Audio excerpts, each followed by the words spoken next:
on GB News, the People's Channel, Britain's news channel.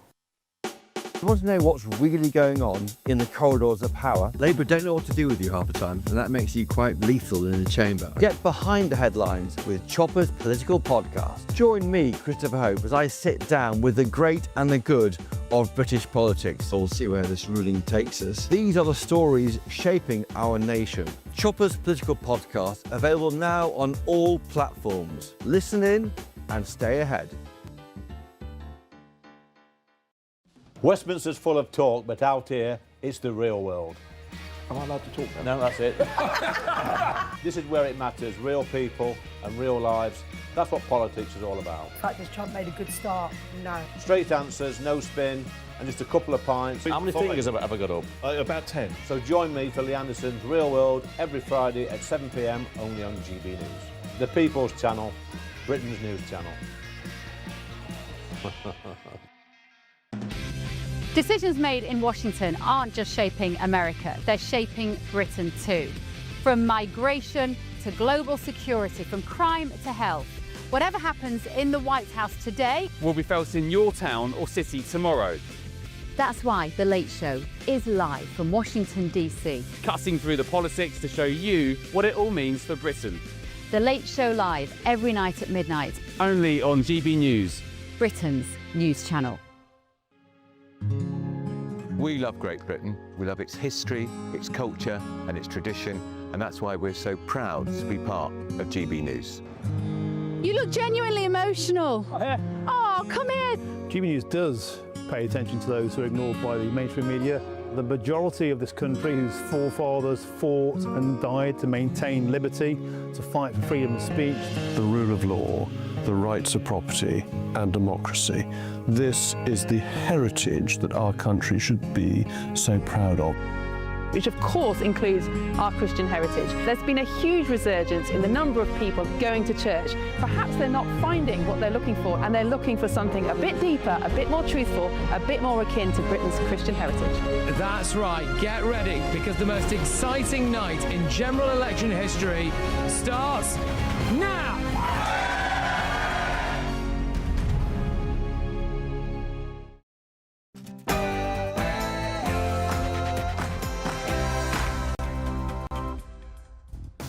Good evening, it is 9 o'clock. I'm Nana Akwe. I'm for Patrick Christys as he continues his well-earned break.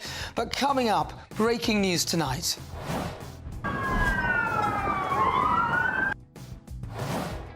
horrifying attack at a synagogue in Michigan. Police shoot dead a gunman after he rammed his car into the temple and then opened fire. Elsewhere tonight. Need to do it again with an apology to the victims of Epstein for appointing Peter Mandelson. It was my mistake and I take responsibility in relation to it. Prime Minister apologises again for appointing Mandelson despite knowing about his links to Epstein. Is it too little, too late? Also, do you consider yourself a misogynist? I love women and I actually understand them. You think you know better than they do? They want a guy that can lead them and dominate them. Does Louis Theroux's news documentary about the so-called manosphere demonise men? And she says that she grew 4 inches. It didn't change her cup size. She stayed the same cup size, but she said it was a tighter fit. Zach Polanski doubled down on claims that he could enlarge a woman's breasts through hypnosis.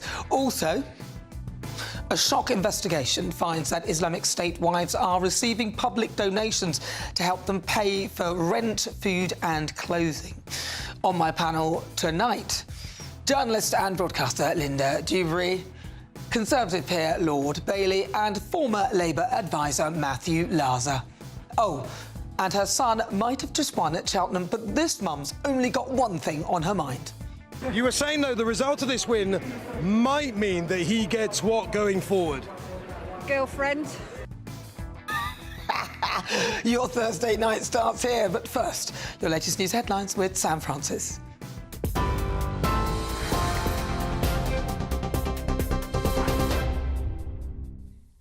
Nana, thank you, and good evening to you. The top story tonight at 9. Well, a major police operation is underway outside a synagogue in the United States. That's after a gunman launched launched an attack this afternoon, with officials confirming the suspect has now been shot dead. Police say the man rammed a vehicle into Temple Israel in West Bloomfield in Michigan, driving through the doors and down a hallway inside the building before the car caught fire. The suspect, who was armed with a rifle, injured and knocked unconscious one security guard before another returned fire. Authorities say no one else was hurt, and the synagogue has now confirmed that all 140 children at its early childhood centre are safe. Police are now clearing the area and they are checking for explosives, but say at this stage there is no ongoing threat to the community. Well, in the last 15 minutes or so, President Donald Trump has been speaking and says he has been fully briefed on the situation and sent his support to the Jewish community in Michigan. I want to send our love to the Michigan Jewish community and all of the people in Detroit area following the attack on the Jewish synagogue early today. And I've been briefed, fully briefed, and it's a terrible thing, but it goes on. We're going to be right down to the bottom of it. It's absolutely incredible that things like this happen. Next, let's just bring you up to date on the situation in the Middle East. Bombs battering Beirut tonight as Israel is ramping up its offensive against Iran-backed Hezbollah, dragging Lebanon deeper into the Middle East war. These are the latest pictures we've had into us tonight.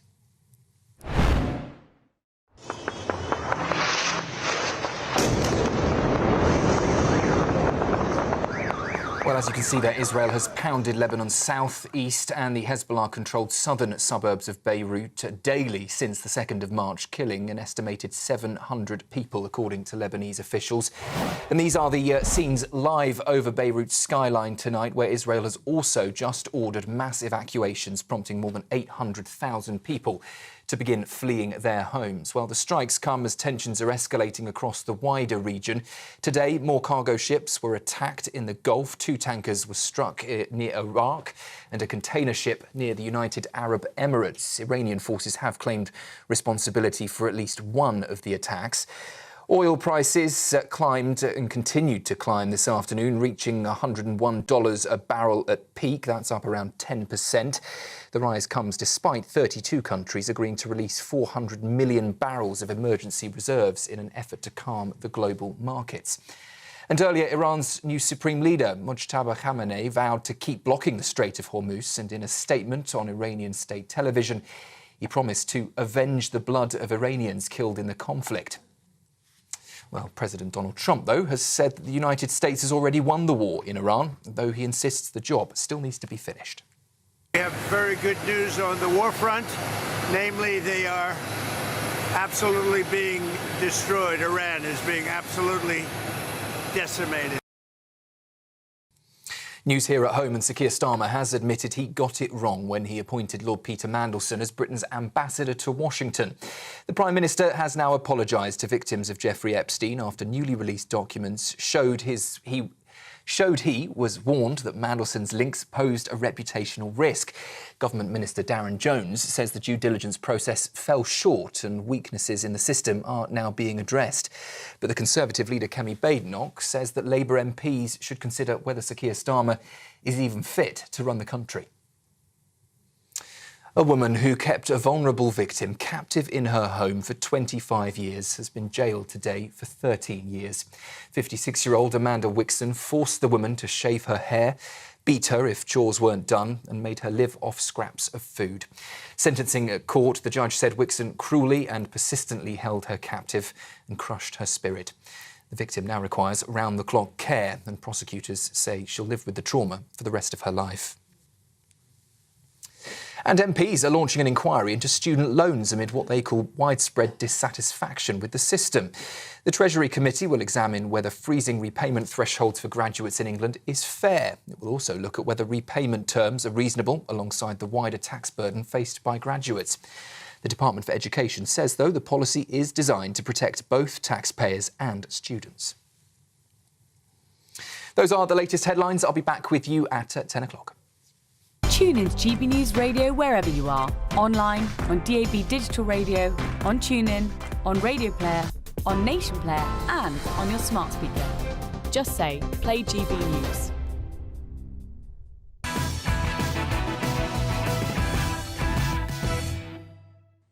We start with the breaking news from Michigan tonight. Just a few hours ago, a gunman rammed his car into a Jewish synagogue, injuring and knocking unconscious a security guard. The FBI and the police quickly scrambled to the temple, responding to reports of an active shooter. Aerial images show smoke billowing from out of the temple, and it was actually later confirmed that the shooter was shot dead, and luckily nobody else was hurt. Now, according to some reports in America, police later found a large amount of explosives in the back of the gunman's car. And in Michigan tonight, it was a near miss, but a near miss that will send chills down the spine of every Jew tonight. Their worst nightmare imagined. The war in Iran has fuelled fears about revenge attacks on Jewish communities. Here in the UK, Jews have been warned to stay vigilant and follow strict security measures. But it's a fear British Jews have been living with for years. I mean, just last year, Jihad al-Shami drove a car into pedestrians outside a synagogue in Manchester before going on a stabbing spree.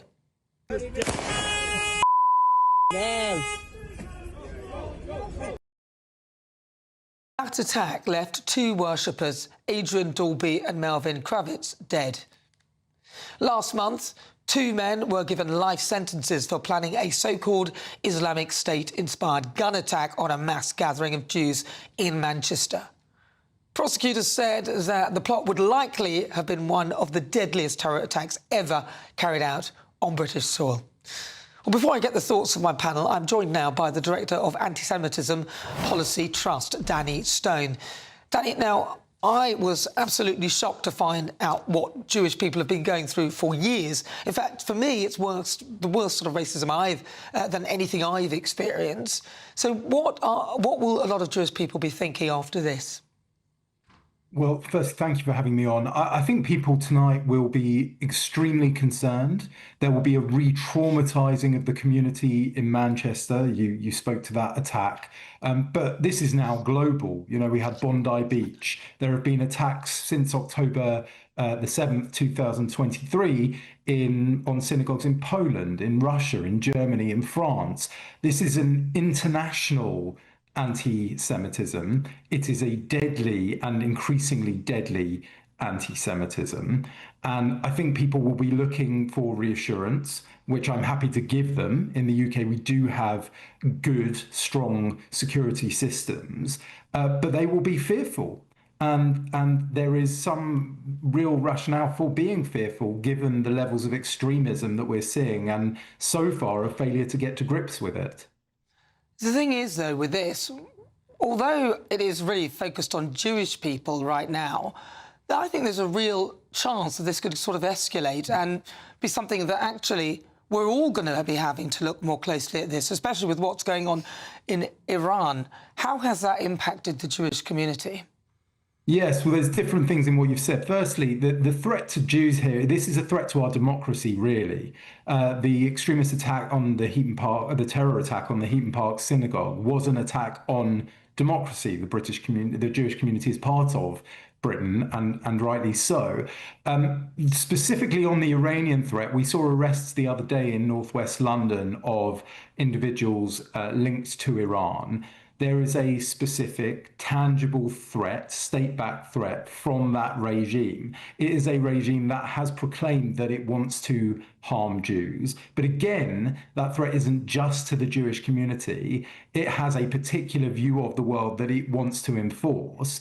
And Britain is at odds with that view of the world. So the threat at the moment, you're right, is against the Jewish community and will continue, no doubt, to be against the Jewish community. But it needs to be seen as a threat to our democracy. And that's why when the government published this week its Social Cohesion Action Plan, I want to see that implemented, because this isn't just about Jews. This is about Jews, Muslims, Christians, and everyone else, and the people who have no religion in Britain, and how we tackle extremism together. Yeah, I think it's terrifying. Danny Stone, thank you very much. He is the director of the Autism Antisemitism Policy Trust. Danny, thank you very much. All right, let's get the thoughts of my panel. Journalist and broadcaster Linda Jubilee, Conservative peer Lord Bailey, and also former Labour advisor Matthew Larser. All right, Linda, I'm going to start with you. I look at this and I think it is terrifying, because in this country we're not used to that sort of terror, really, when we're seeing what is happening in the Jewish community. But I'm fearful that this is going to be something that becomes an everyday occurrence for us to worry about. So I think there is, you're quite right, Nana, there is something here we need to be worried about, and a lot of military strategists now talk about asymmetric warfare. And what they mean by that is that, for example, now the US and Israel are fighting a conventional war in a conventional way, but the other side, the Iranians, are not. And, for example, they're fighting economically. They're creating trouble in the Straits of Hormuz. Yeah. We don't know who committed this outrage in America, but this kind of insurgency, guerrilla tactics is what I mean by asymmetric warfare. And anyone can do it at any time. So that's one fear. But the fear in the Jewish community, I know now, is growing and growing and growing. And I was surprised, like you said you were surprised, I was surprised too. They now hire their own private security guards for synagogues and for schools because that's the only way they feel safe in this country. And I think we need to protect the Jewish community, but also we need to stop being safe ourselves. I'm so old that I remember growing up. Old, no, Linda. I am. But How I remember. Old can you say? But I remember growing up with IRA attacks and how scared we became. Do you remember? Absolutely. It was really terrifying. Yeah. And so I think, oh no, I don't really want to go through all of that again. You know, I've got kids, I worry about them. So I'm like you. I'm worried about this and the repercussions going forward. Sean Bailey. I come from a slightly different point of view, Nana. I don't think this is new. If you're Jewish in London, you have been under the protection of the community. They have a community security trust, but that trust is not new. It's decades old because they've been under attack so long. What this attack does is two things. Firstly, how close we came to potentially losing 140 children in that building. That has to be said. This person was aware that there was, a big community there that it could really devastate. That's the first thing. The second thing as well, I want to see now what people do, who they blame this on. So some people say, well, it's because of what Trump's done. Some say, and other people say, it's because of what Netanyahu's done. But actually, these people are attacking us all. And I believe what this will do, it embolden lone wolf attacks around the world. So now we have to be on guard. And people often talk about the right and right extremism stuff. But let's be very clear, in the Western world, we have been under attack from Islamist terrorists. For every supposed right-wing attack we've had multiple Islamist attacks. And I believe this could be the spark that pushes some more along. The Jewish community now won't be terrified, they'll be more terrified. It's important to say that. They've been under attack in this country and abroad for some time. Matthew Lazar. Yeah, well, I mean, I think obviously all our thoughts are with everybody in Michigan. I mean, I think it's just the extraordinary rise of kind of political and religiously motivated violence. Apparently there was just 30 miles away from the site of the synagogue, there was a very similar attack on a church just a few months ago. And I think in a very fractured society, we're seeing people who think that violence is a way that they can express their views. I mean, and clearly that has to, we have to re-stand up for our values of tolerant debate, of listening to everybody on all sides of the debate. I think you are. I think you are right. Just to interrupt there, but I think you are right, Sean, to highlight the value of the Community Trust Network because apparently in this incident here, it was the security guards that acted very, very professionally and saved which is what we saw in Manchester. A large loss of life. So just to take it somewhere slightly different, I think the press at large, and certainly social media, is guilty of pushing this way. We are polarised on almost anything from vegan food to the war in the Middle East, and there is too much of, if you're not with me, you're the enemy, and I can wipe out my enemy. And I think some of the way in which we've spoken now are leading people to take these attacks. Even when we had Just Stop Oil, there was people thought that sort of level of extreme behaviour was fine because it was their beliefs. Well, actually, no. You can believe what you want, but you do not get that does not give you the right to attack people or disrupt people's goings-on. And I think we, as a society, our values have to be actually enough is enough. We will not accept these things. But do you think, and I mean, sort of moving on and kind of talking about the march, but the static march that's going to be happening this weekend, here we go again with the pro-Palestine stuff. We sort of got a snapshot of what it would be like in a situation where you've got people who a lot of them don't share the values of this country, marching through the streets in great numbers, and again, polarising a situation where Jewish people wouldn't go out now. And I think I was listening to one of the people who organised the Al-Quds, it's now a static protest, as you say, and he was saying, well, sometimes I agree with the visions and values of this country, and sometimes I don't. And I was flabbergasted by this, absolutely flabbergasted, because, frankly, in the environment we're in now, I'm not even sure that the static protest is okay. Yeah, I don't think it is. The problem is we're being taken advantage of. You know, we have people who come here who claim asylum, who clearly are not asylum seekers. We have people who come here and use our right to protest to do something else. My problem with the protests, particularly around supporting Palestine, is an aggression to them. Now, we've decided as a society you have the right to protest, fine, and the police are having a real problem negotiating that, hence now they've made it so static. But I feel sorry for the police because they're damned if they do, they're damned if they don't. But I think it's on the political class now to measure the level of aggression around any protest and say, actually, we don't think that's acceptable. And don't use the idea that we're allowed to protest to allow anything to happen. You see, so people go, it's freedom of speech, so I can literally say absolutely anything. Well, no, you can't, sorry. It doesn't work like that. Then a lot of people come here who are totally intolerant to take advantage of our tolerance, which I find incredibly, I find that quite astonishing. But listen, it's time now for the Great British Giveaway. Yes, it's that time. Your chance to drive away with a brand new camper van worth £67,000 if you can afford the fuel, and further £25,000 in tax-free cash. Here are the details.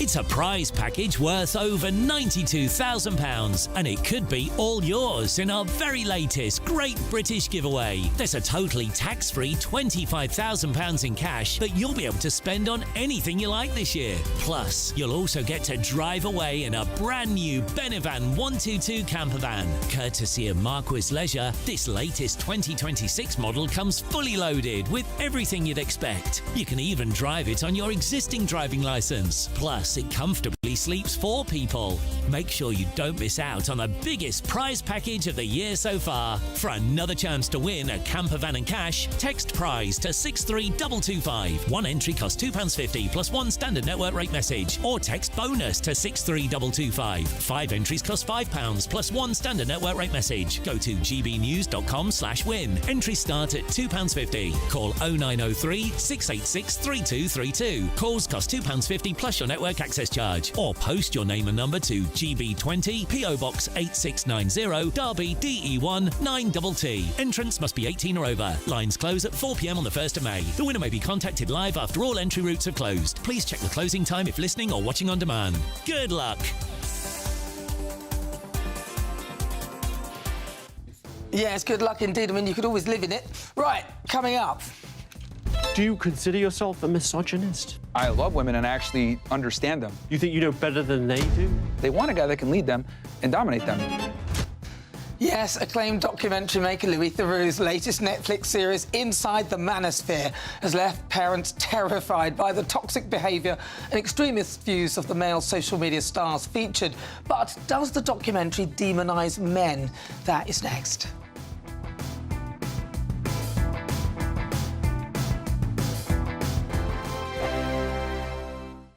Britain deserves a newsroom that puts the facts and your voice first. Well, and that's what you get on GB News. Lively debates, lively conversation. And we're not afraid to hold power to account.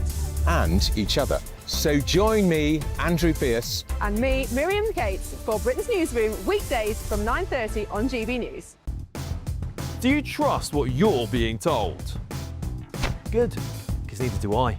Those are just facts. I'm Alex Armstrong, and on my show, we'll expose the spin. Well, I want to answer that, because you didn't let me last time, because you always speak over me. The broken promises. To deny that is denying the truth. And the hypocrisy. Needs to stop. You think we can allow? Politics, policy, parliament. Nothing is off limits. No sugarcoating, no fear of offence, just the truth laid bare. Tune in every Saturday and Sunday at 9 p.m. for Alex Armstrong Tonight, only on GB News, Britain's news channel. From the school run to the home run, watch a new show for all of Britain. So he can say whatever he wants. A straight-talking show where all voices are heard. And, you know, when are we going to stop talking about smashing the gangs and actually do it? With the stories that matter from every part of our country. There's a bit of a crash landing there for your Chancellor. Bold, fearless and standing up for you. That's me, Martin Daubney, 3 p.m. till 6 p.m, weekdays, here only on GB News. The People's Channel, Britain's news channel. Westminster's full of talk, but out here, it's the real world. Am I allowed to talk then? No, that's it. This is where it matters, real people and real lives. That's what politics is all about. The fact has Trump made a good start? No. Straight answers, no spin, and just a couple of pints. How many fingers have I got up? About 10. So join me for Lee Anderson's Real World every Friday at 7 p.m, only on GB News. The People's Channel, Britain's news channel. Breaking news, live updates, stories that matter. From the heart of the GB newsroom to every corner of Britain, with our team of dedicated journalists across the UK. GB News bulletins are there to deliver the latest news that matters to you. Bulletins on GB News, the People's Channel, Britain's news channel.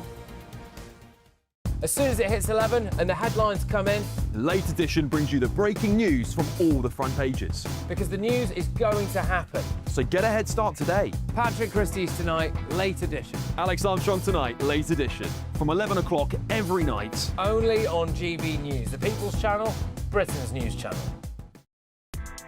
Join me, Nana Akweer, for an informative, interactive news programme with a difference. It's fun. No, he didn't say that, Dave. I'm so surprised. I think there's an element of truth to that. Join me from 3 p.m. every weekend, only on GB News, Britain's news channel.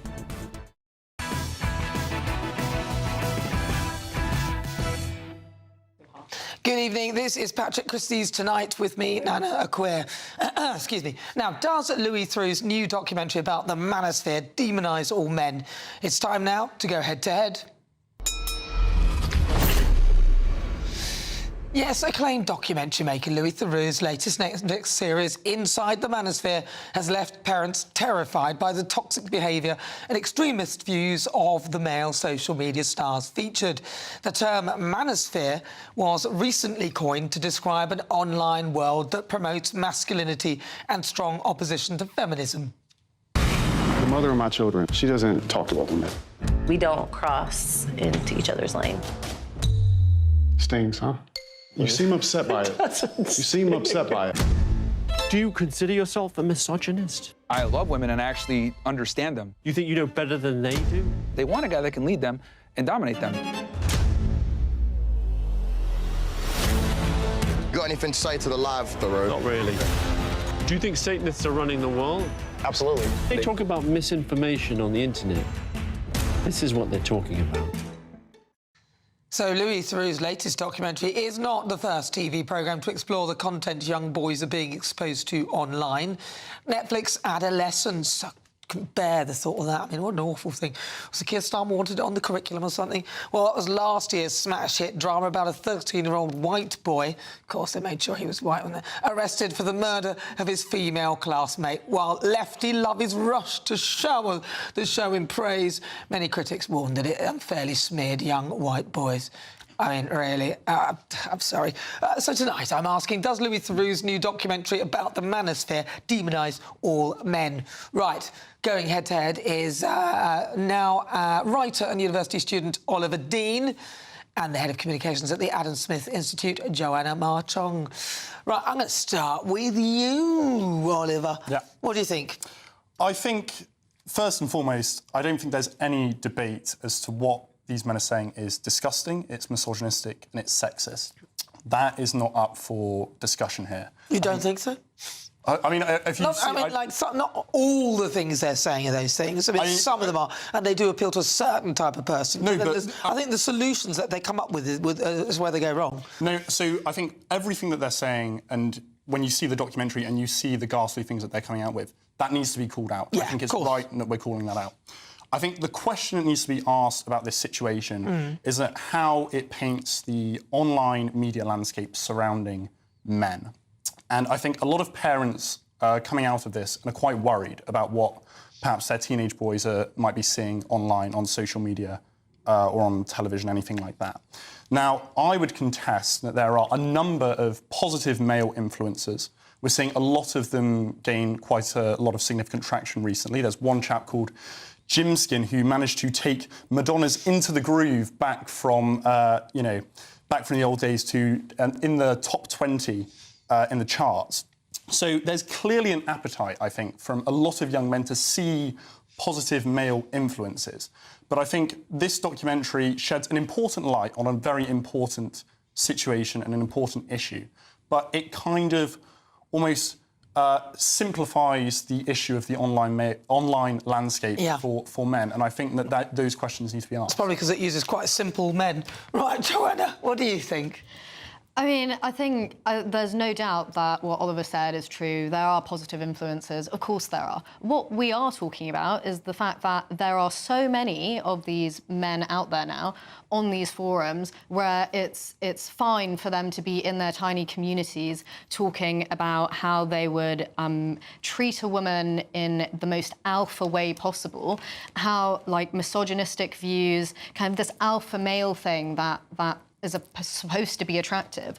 But again, it's ridiculous to say that, oh, OK, well, we're demonising all men by pointing out this minority here. It's important for documentaries like this to exist. I mean, we have to know that the fact that men can be drawn into this. We saw Hustlers University last year, or years before with Andrew Tate, and that's awful stuff. We should have more things like this. Parents should be aware so that kids don't end up on this side of the internet. But Andrew Tate, and I'm not defending him at all, but he pointed out some things I think that were relevant, is that a lot of men felt emasculated, and they didn't feel that they could be a man. And I don't mind. I like my man to say, "All right, darling, come on." I like my partner will. I stand by the door and I don't move until he opens it. He picks up my coat and puts the coat over on me. But do you not see how that can lead to toxic mindsets? What, you think that me allowing my partner to open the door but what you might accept is OK. Well, that's OK. Other men may see that, but then that might go further, and then it leads to this toxic mindset. I think the bigger issue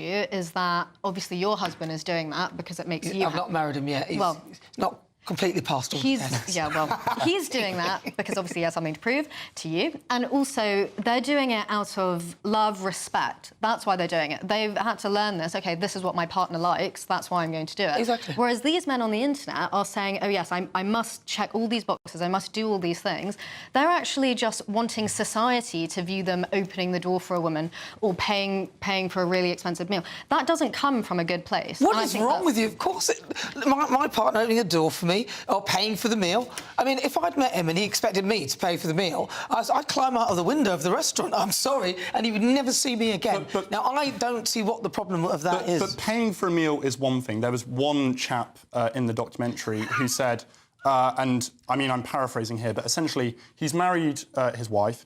He goes off and sleeps with other women and has one-night stands with them, and he's OK with that. But then when his wife says, oh, can I go and do the same thing with other men, he says, no, that's not OK. Well, she shouldn't ask. But those are What's he asking for? Just do it. But those are the types of double standards. And so it might begin with very simple things, but then it progresses into a very toxic But mindset. I think already you're in a toxic space if your partner's sleeping with somebody else constantly.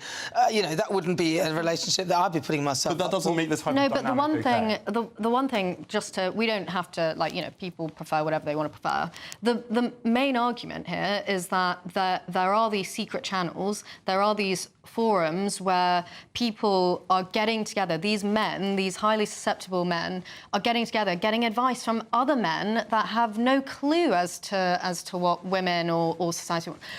They're banding together and making it normal to be weird. That's not OK. No, I think they do go... I mean, like some of the Andrew Tate stuff, some of it just goes way too far. Yeah. But he does, I think, identify a problem. But unfortunately, all his solutions are totally wrong. And I do believe... Do you not think that these days there's a point where a lot of men felt emasculated and there was no place for them to be manly? If you wanted to be a man, really do manly things, everyone sort of demonises you. But a lot of the people who are becoming susceptible to this are like 13 and 14-year-olds or even younger than that, and they're going on social media and they're seeing these algorithms basically come in front of their eyes, and they're accepting it as fact. And it's leading to an incredibly divisive kind of landscape. And a lot of women are feeling uncomfortable by it. Yeah. But the problem is that men perceive this as the new normal, and I think that is a very significant worry. All right, well, listen, some of them go a little bit too far. I do agree with you, Oliver, on that one. Right, Oliver, Dean, and also Joanna Marchong, thank you very much. Coming up... She says that she grew 4 inches. It didn't change her cup size. She stayed the same cup size, but she said it was a tighter fit. Zach Polanski doubled down on the claims that he could enlarge a woman's breasts through hypnosis. Is there any truth to his claims? I'll find out in just a few moments. Look into my eyes, look around the eyes, your boobs are bigger.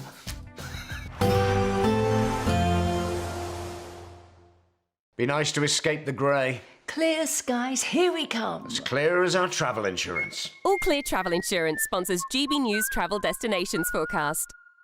Looking at the weather across southern Europe through tomorrow, and for many it's actually going to be largely dry, but not everywhere. Across Italy there will be some showery bursts, and some of these will be heavy and perhaps even thundery. And then across parts of northwest Spain, Portugal, there is a frontal system that's making its way through. That's also spreading its way southeastwards across France. And so as we head into the weekend around southeast France, northwest Italy, there's going to be some heavy thundery rain and even some mountain snow.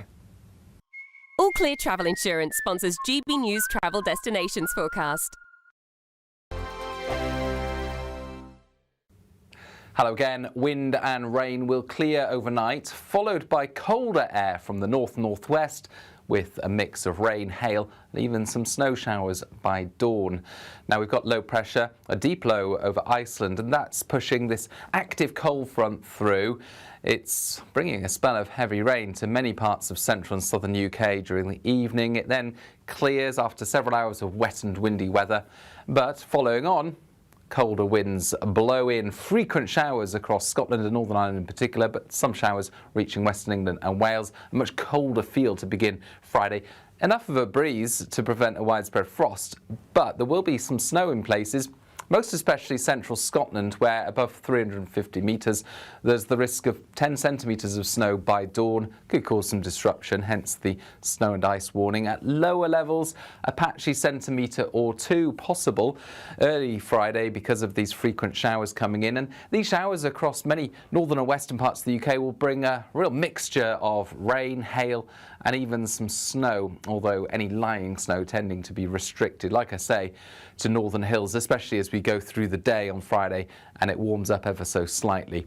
But not much warmth coming through because this cold wind will carry with it frequent showers, especially in the north and the west. Some sunshine in between, certainly brighter skies, even if not entirely sunny, but temperatures some degrees down on previous days. We're talking about 6 to 9 Celsius. Saturday starts off cold, some icy patches in places and lighter winds compared with Friday. Actually, Saturday on a whole is looking brighter and less unsettled, but there'll be further showers across Scotland and Northern Ireland, 1 or 2 further south. And then into Sunday, the cloud increases once again. Spells of rain move in from the west, but it does turn a little bit less cold. Breaking news, live updates, stories that matter. From the heart of the GB newsroom to every corner of Britain, with our team of dedicated journalists across the UK. GB News bulletins are there to deliver the latest news that matters to you. Bulletins on GB News, the People's Channel, Britain's news channel. Join me, Nana Akweer, for an informative, interactive news programme with a difference. It's fun. No, he didn't say that, Dave. I'm so surprised. I think there's an element of truth to that. Join me from 3 p.m. every weekend, only on GB News, Britain's news channel. At GB News, we love to hear from you, our loyal community. So drop us a line at gbnews.com/yoursay. There you can talk to each other and also to the presenters live on air. gbnews.com/yoursay, because GB News is your channel, Britain's news channel. GB Loyalty Points is here. They're our way of saying thank you for spending time with GB News. Through commenting on Your Say, voting in You Decide polls and shaping the debate, you can earn GB Loyalty Points. Unlock rewards, reach milestones and climb leaderboards. Don't just watch our programmes, come and be part of them. Get started by scanning the QR code or go to gbnews.com/loyalty points.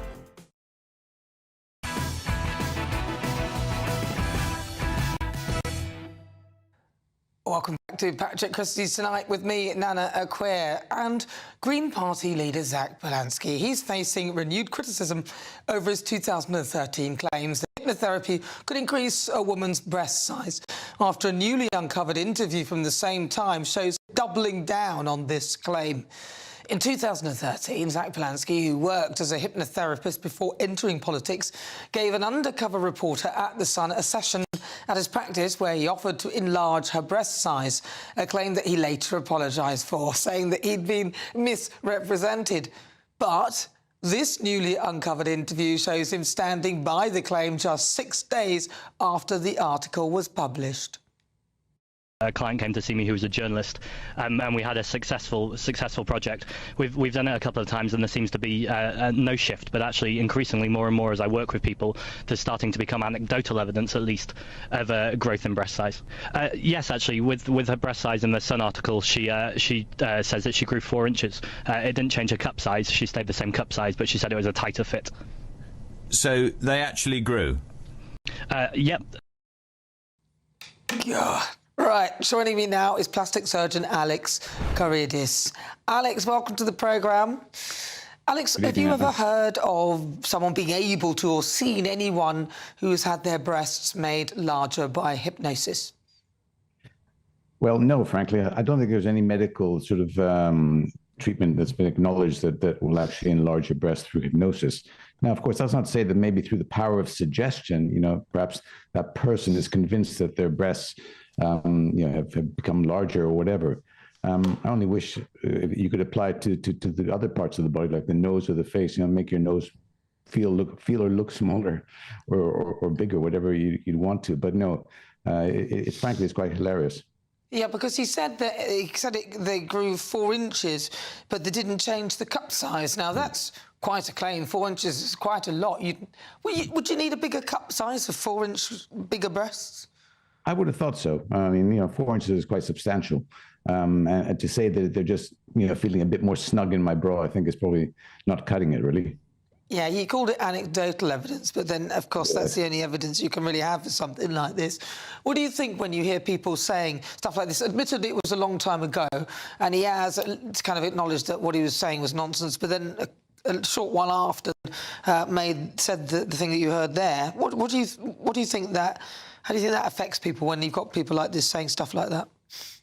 Well, listen, I think people are always trying to latch on to things that perhaps are that are less invasive and perhaps work. They're always looking for solutions out there. Particularly people who feel the breasts or whatever some other part of their anatomy is not the way they want it to be. They're constantly looking for suggestions from anywhere where perhaps something easy could be done to rectify the problem. And I suppose that this works into that. Yeah. So what is the only real way to enlarge your breast size? Are there a few ways? Well, I mean, there are surgical options, which either involve the use of a breast implant, or alternatively, you can inject your own body's fat into the area. But again, there are limitations with that procedure. So largely speaking, I suppose breast implants are still the dominant treatment that we use to enlarge someone's breasts. So there's no way of enlarging breasts, in your view, through hypnosis? Not as far as I'm aware, no. Alex Christys, thank you very much. Really good to talk to you. That's plastic surgeon Alex Christys. Right, well, GBNews did approach the Green Party for comment. I mean, I'd love to get Zach Polanski on the show and have a chat with him, but sadly, we haven't heard back. But a spokesperson for the party has previously said Zach has repeatedly apologised for an interview he did with The Sun more than a decade ago. Now Zach is focused on the issues that really matter to people: bringing down bills, protecting the NHS and rebuilding our public services. Oh, and legalising all drugs. Right, coming up. شکن در مراسم روز قدس مورد توجه همگان بود. Iran's new Ayatollah gave his first statement today, but it was read out by a TV anchor amid reports he lost a leg and is in a coma fighting for his life. I'll reveal all in just a few minutes. I'm Michelle Dewberry. This is Jubes & Co with you. Hello everyone, Patrick Christys here. GBNews, Britain's news channel. Access the stories that matter to you. Take the GBNews family with you on any device. And as long as you have an internet connection. Tune in to GB News, anywhere on the planet or beyond. GB News, the People's Channel, Britain's news channel. From the school run to the home run, watch a new show for all of Britain. He can say whatever he wants. A straight talking show where all voices are heard. And, you know, when are we going to stop talking about smashing the gangs and actually do it? With the stories that matter from every part of our country. There's a bit of a crash landing there for your Chancellor. Bold, fearless and standing up for you. That's me, Martin Daubney, 3 p.m. till 6 p.m, weekdays, here only on GB News. The People's Channel, Britain's news channel. Westminster's full of talk, but out here, it's the real world.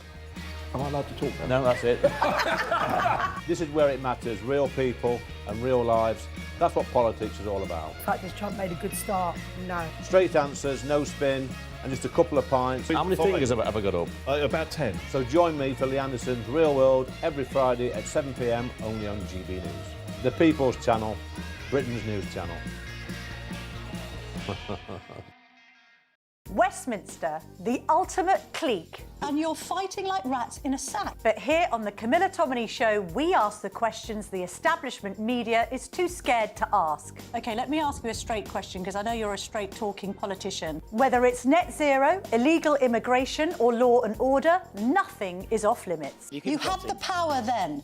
Yeah, as I and say, now you've lost it. That's the Camilla Tominey Show, a politics show that's fearless. But no, let me finish my question if you don't mind, because it is my show. Sundays at 9:30, only on GB News, the People's Channel, Britain's news channel.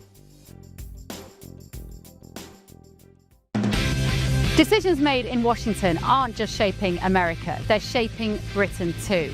From migration to global security, from crime to health. Whatever happens in the White House today will be felt in your town or city tomorrow. That's why The Late Show is live from Washington, DC. Cutting through the politics to show you what it all means for Britain. The Late Show live every night at midnight. Only on GB News, Britain's news channel. At GB News, we love to hear from you, our loyal community. So drop us a line at gbnews.com/yoursay. There, you can talk to each other and also to the presenters live on air. gbnews.com/yoursay, because GB News is your channel, Britain's news channel. Welcome back. Good evening to Patrick Christys tonight with me, Nana Akweer. And there are massive questions tonight about Iran's new Ayatollah Mojtaba Khomeini. After some reports earlier today, they suggested that he's actually in a coma and he's lost a leg as a result of the Israeli strikes on Tehran.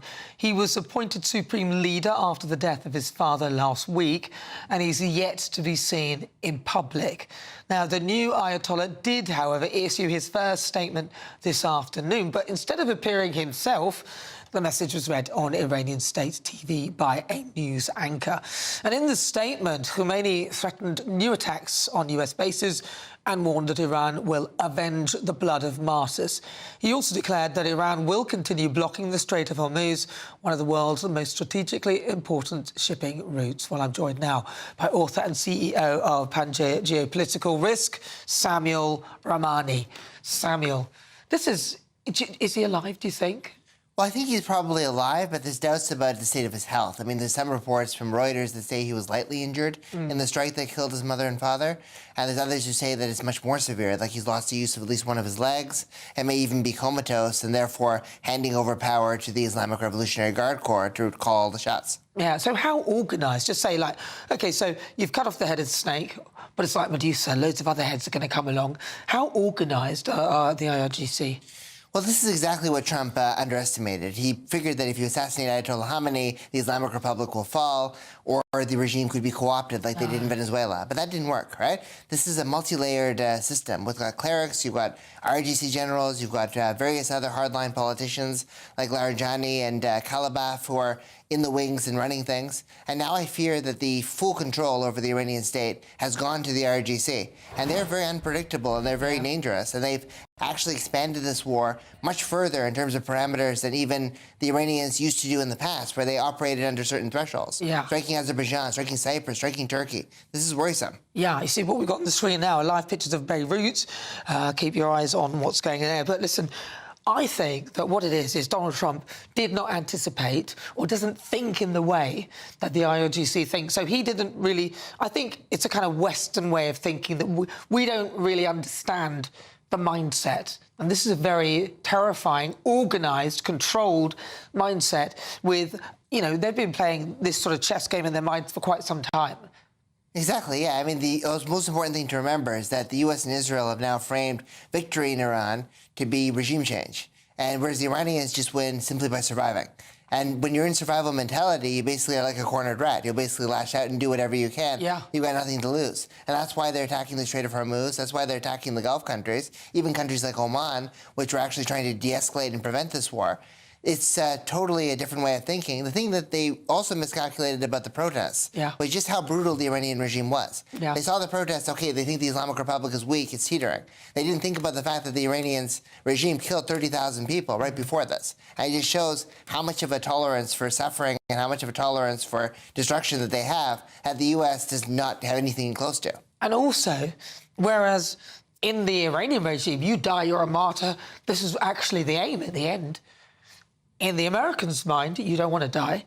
You'll be a hero, but the idea is to stay alive. These guys almost celebrate death. Exactly, yeah. And the Iranians also have calculated, and correctly calculated, that Trump has got no appetite for ground force deployments. So that basically means that there's pretty much, you know, no chance that they will go on the ground and fight them there. So, yeah, Iran sees that as a weakness and a lack of resolve, which I think is also quite worrying too. So what do you think, then, looking at it now, the next move? Because the Strait of Hormuz is a very serious sort of artery which takes lots of oil, gas, fuel, all the things that we need. And oil and gas is not just, you know, for fuel, it's also for fertiliser and loads of other things. And with that being blocked, it affects absolutely everything. The Iranians have control over that. What do you think Donald Trump should do next?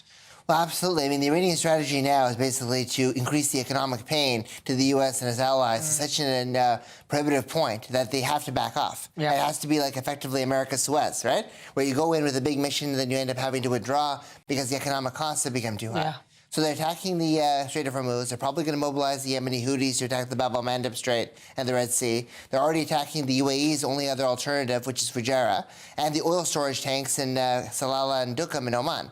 So, and the oil fields in Saudi. So with all those attacks, they have a very clear path to achieving their goal of making this war economically unsustainable. And also, now Trump needs to figure out what to do to unblock the strait as soon as possible. Because they've probably booby-trapped it, I should imagine. Also, they're sending those unmanned suicide-type little boats and drones, the Shahed drones, which cost about somewhere between 10, you know, just around about £10,000 or £7,500 or $10,000 or whatever, which is really cheap. And the kind of missiles that they're using to destroy them are costing millions. Now, there's no way the Americans can sustain that, and they must have thousands of those drones, the Iranians.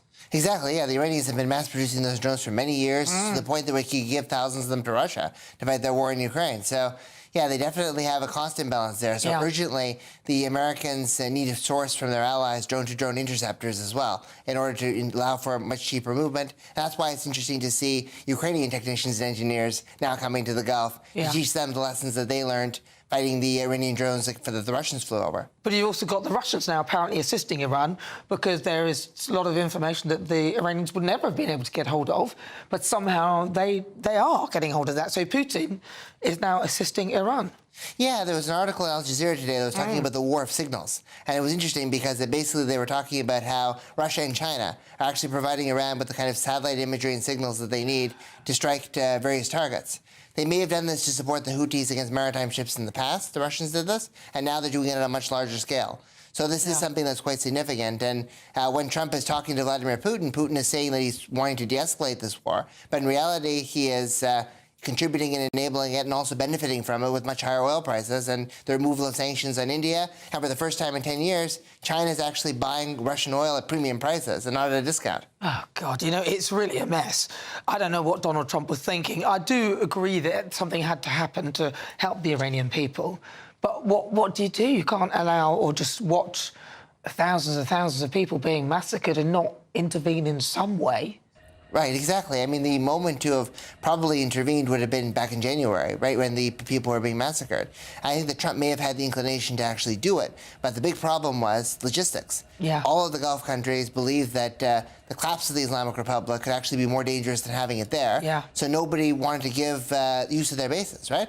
Bahrain, the Fifth Fleet didn't. Yeah. I mean, the Saudis didn't do it. The Emiratis didn't do it. Nobody wanted it, right? Yeah. So basically, the U.S. had to build up this slow-moving, flotilla, a naval-based operation. And by the time they were able to strike, the protests had already mostly died down, and it was really too late to save them or to actually enable a full-fledged revolution alongside military strikes. What do you think, then, will happen with all the Gulf states that are around Iran? Because they're now being targeted, and they're getting a bit annoyed with Donald Trump because of them being involved in it. But ultimately, Iran's not really a friend. They've been pacifying Iran for many years by, just diplomacy and just not getting involved. So I was just in the Gulf region right before all this happened, and I was really struck by the fact that there was actually more talk, particularly in Abu Dhabi and Riyadh, also about the Saudi-UAE rivalry and the clash between them, even more than what would happen with the war with Iran. Yeah. They were unprepared. They didn't expect something of this scale. And they definitely didn't expect it to spill over with drones and missiles on their own territory, including especially in Dubai. All right, well, listen, Samuel Rahmani, thank you very much. Really fascinating. Could talk to you for absolutely ages, but I can't because coming up... Need to do it again with an apology to the victims of Epstein for appointing Peter Mandelson. It was my mistake and I take responsibility in relation to it. The Prime Minister apologised again, appointing Mandelson for the new files, but seriously, is it too little, too late?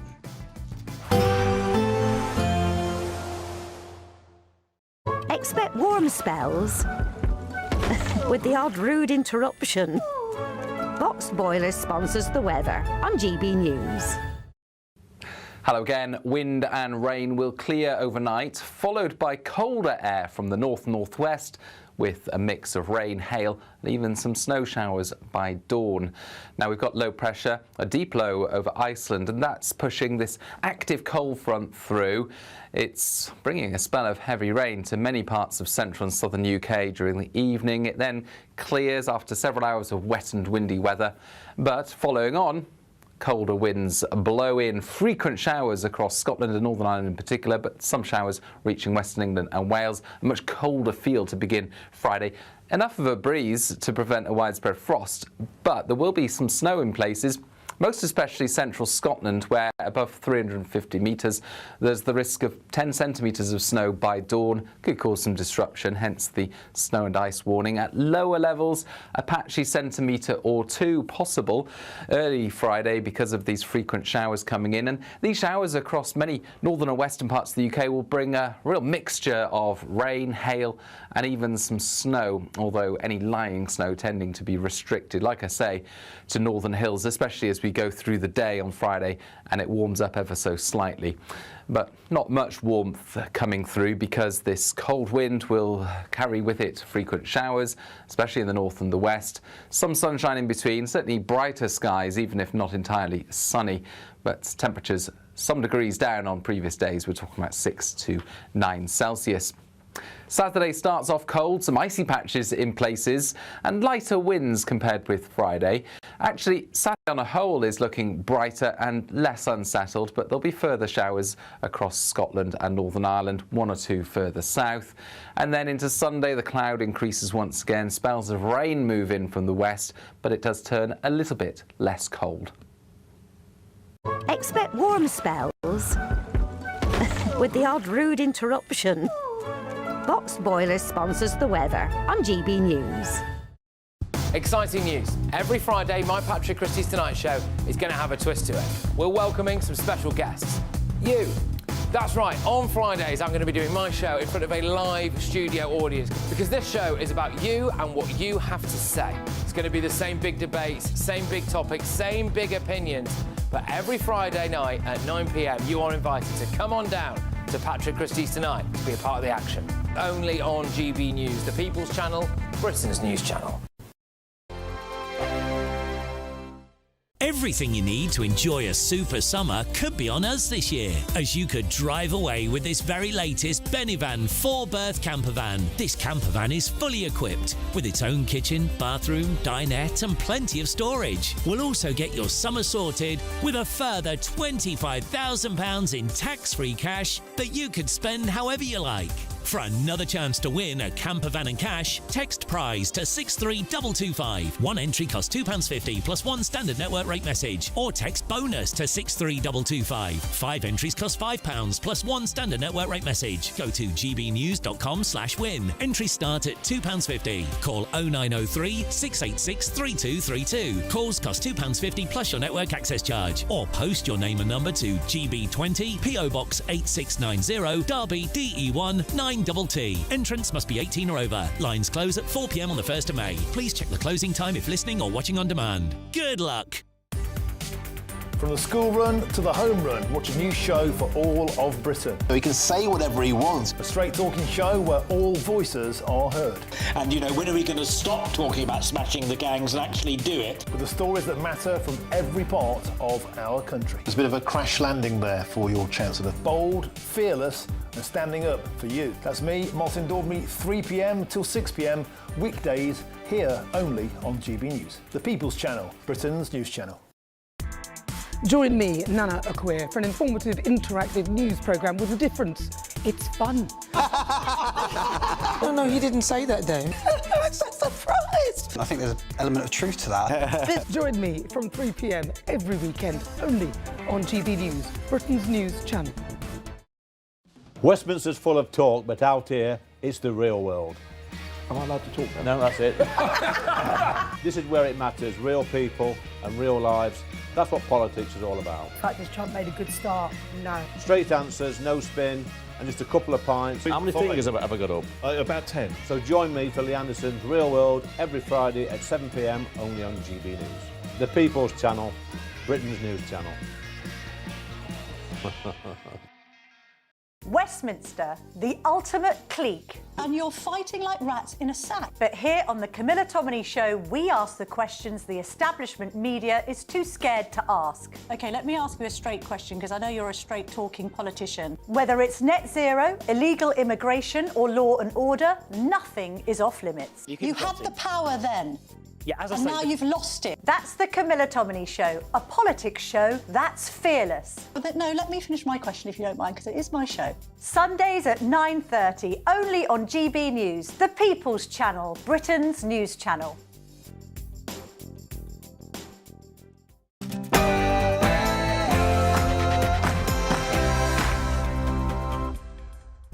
It's 10 o'clock. I'm Nana Akweer, covering for Patrick Christys as he continues on his lovely, well-earned break. Coming up, breaking news tonight.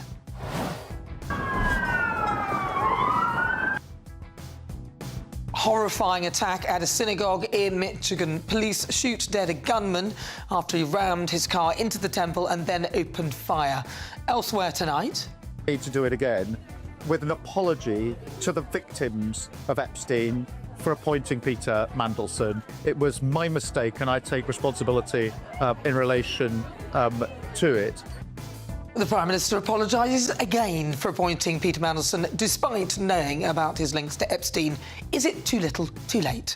Also, a shock investigation finds that Islamic State wives are receiving public donations to help them pay for rent, food and clothing.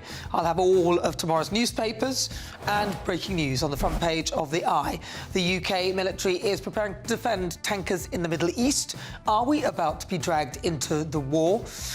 On my panel tonight, journalist and broadcaster Linda Jubilee, Conservative peer Lord Bailey and former Labour advisor Matthew Laza. Oh, and her son might have just won at Cheltenham, but this mum's only got one thing on her mind. You were saying, though, the result of this win might mean that he gets what going forward? Girlfriend. Your Thursday night, crikey, I'm on Tuesday. Your Thursday night starts here, but first, your headlines with Sam Francis.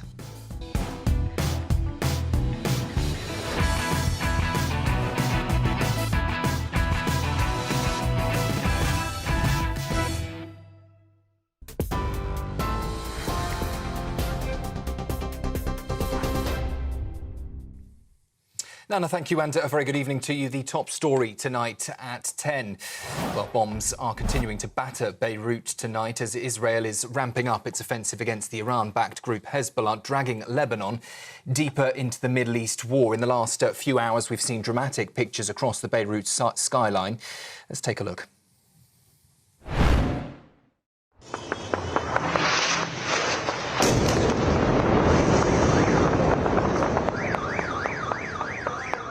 Well, Israel has continued to pound Lebanon's south-east and the Hezbollah-controlled southern suburbs of Beirut since the 2nd of March, killing now 700 people, according to Lebanese authorities. These here are the scenes live over the Beirut skyline tonight, where Israel has also ordered massive evacuations, prompting more than 800,000 people to begin fleeing their homes. Well, the strikes come as tensions are escalating across the wider region. More cargo ships have today been attacked in the Gulf, with 2 tankers struck near Iraq and a container ship hit near the UAE. Iranian forces have claimed responsibility for at least one of the attacks. That led to oil prices continuing to climb this afternoon, reaching a peak of $101 a barrel. That's up around 10%. The rise comes despite 32 countries agreeing to release 400 million barrels of reserves in an effort to calm the global markets. And earlier, Iran's new supreme leader, Mojtaba Khamenei, vowed to keep blocking the Strait of Hormuz. And in a statement on Iranian state television, he also promised to avenge the blood of Iranians killed in the conflict. Iran's Revolutionary Guard has also warned that any vessel linked to the United States, Israel or their allies will be targeted. But President Donald Trump says the United States has already won the war in Iran. We have very good news on the war front. Namely, they are absolutely being destroyed. Iran is being absolutely decimated. Well, we'll turn to news in America shortly, but first I just want to bring you a breaking development in the ongoing conflict with Iran. The United States reporting via social media through its Central Command Centre that America has reportedly lost a military aircraft over Iraq.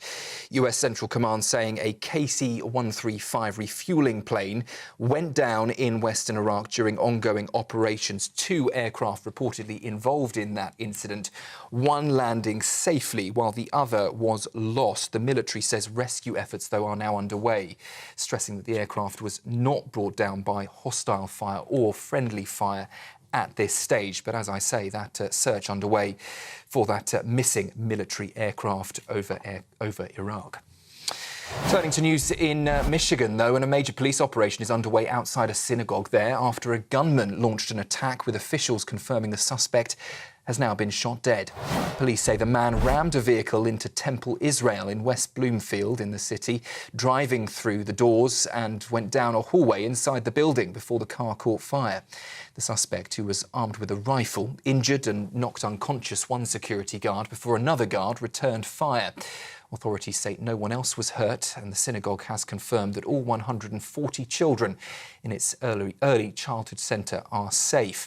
Well, police are now clearing the area and checking for explosives, but they say at this stage there is no ongoing threat to the community. And in an evening of breaking news and staying in the United States for a moment, police there say a campus shooting in Virginia is now being investigated as terrorism. Earlier today, 1 person was killed, 2 others injured when a gunman opened fire inside a classroom at Old Dominion University in Norfolk. The attacker is now dead. The FBI says brave students stepped in to stop him. Actions, officials say, saved lives. Well, investigators have, in the last hour, identified the suspect as Mohammed Bello Jalal.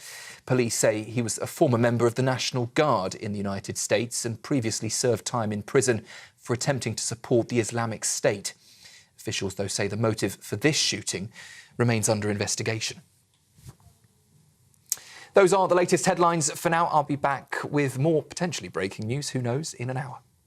Tune in to GB News Radio wherever you are, online, on DAB digital radio, on TuneIn, on Radio Player, on Nation Player and on your smart speaker. Just say, play GB News.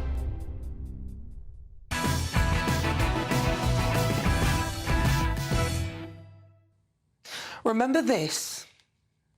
Can the Prime Minister tell us, did the official security vetting he received mention Mandelson's ongoing relationship with the paedophile Jeffrey Epstein? So clear. Prime Minister? Yes, it did. I was driving at the time, listening to PMQs. I had to park up for a moment, partly because Sir Keir Starmer actually answered a question. He claimed that he was lied to and that he was concerned about the victims. Time and time again, Mandelson completely misrepresented the extent of his relationship with Epstein and lied throughout the process, including in response to the due diligence. He lied, and he lied again to my team. Funny that. Where have I heard that before? I regret very much that I fell for his lies.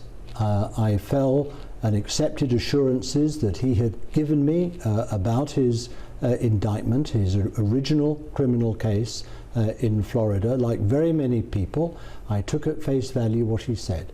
With hindsight, with fresh information, many years later, we realized that we had been wrong to believe him. He's a charismatic criminal liar.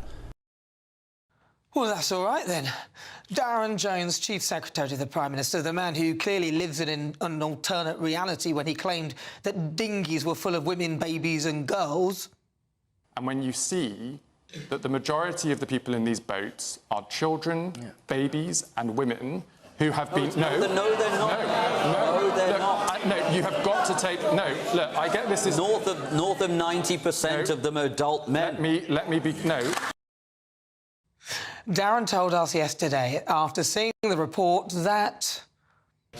The Prime Minister has taken responsibility for Peter Mandelson's appointment as ambassador to the United States. He has acknowledged it was a mistake and has apologised, not least for believing Peter Mandelson's lies. Even after we'd already learned yesterday that Sir Keir Starmer was warned in the vetting that Mandelson posed a serious risk. In fact, the 147-page document contained 23 mentions of the word risk, 5 mentions of the word reputational risk, and 8 references to the Prime Minister's reputation. The vetting clearly made Keir Starmer aware what he was getting himself into, and it looked like he ignored it and gave Peter Mandelson a job anyway. No wonder he tried to avoid scrutiny, but his own MPs refused to back that, and even the unions are deserting him. Labour's biggest union backer, Unite, has cut its annual donation to the party by more than £500,000, and its members will be formally consulted on whether they want to remain in the Labour Party.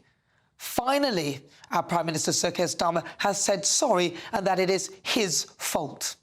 Let me start where I must start, which is to accept, as I do, that I made a mistake in appointing Peter Mandelson. And let me follow that up swiftly, as I've done before, but I need to do it again, with an apology to the victims of Epstein for appointing Peter Mandelson. It was my mistake, and I take responsibility in relation to it. The release of the information shows what was known. That led to further questions being asked. Unfortunately, because of the Metropolitan Police investigation, we can't release that information yet. But that doesn't take away from the fact that it was me that made the mistake, and it's me that makes the apology to the victims of Epstein, and I do that. It's painful, isn't it? The question is that good enough? Well, let's get the thoughts of my panel. Journalist and broadcaster Linda Dewberry, Tory peer Lord Bailey, and also former Labour advisor Matthew Laza. Matthew Laza, is that good enough? Well, I mean, I think it's a pretty fulsome apology. However, there are potentially tens of thousands more documents to come out. So I suspect that it won't be this is very far from the end of the story. Because Keir Starmer has said he's sorry, But he was lied to, so that is sort of saying, I'm sorry, but it wasn't really my fault because I listened to the lies. And finally we had an apology where he didn't mention that, Sean. There's two things I want to say. This wasn't a mistake, it was a decision he made.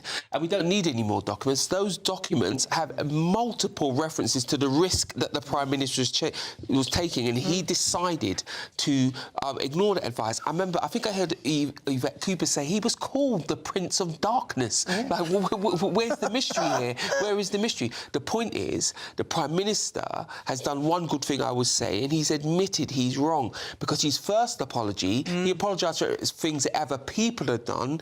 At least in this one, he apologised for what he had done.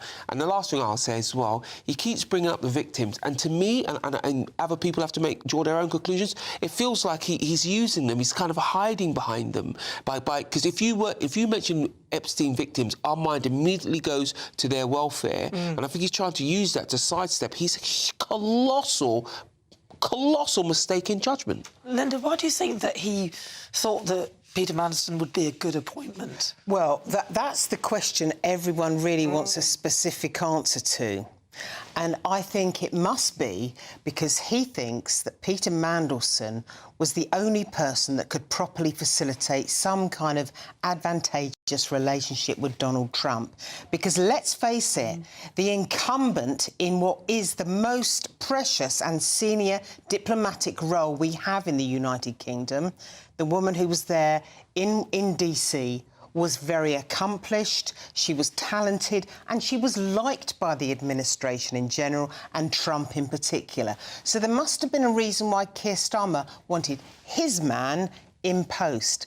And I think it's totally shocking. What shocks me is that Sean's right, we don't need any more documentation, because what we know from this is that Peter Mandelson hadn't even been given what's called DV, developed vetting status, before he started looking at secret documents. He was already looking at confidential documents before he'd been given the status to do so.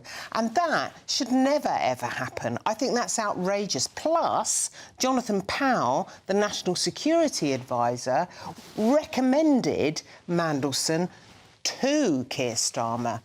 I mean, I think you should question his position as well. I think it's really, really shocking that and I tell you why his judgment is so poor. Keir Starmer put in there.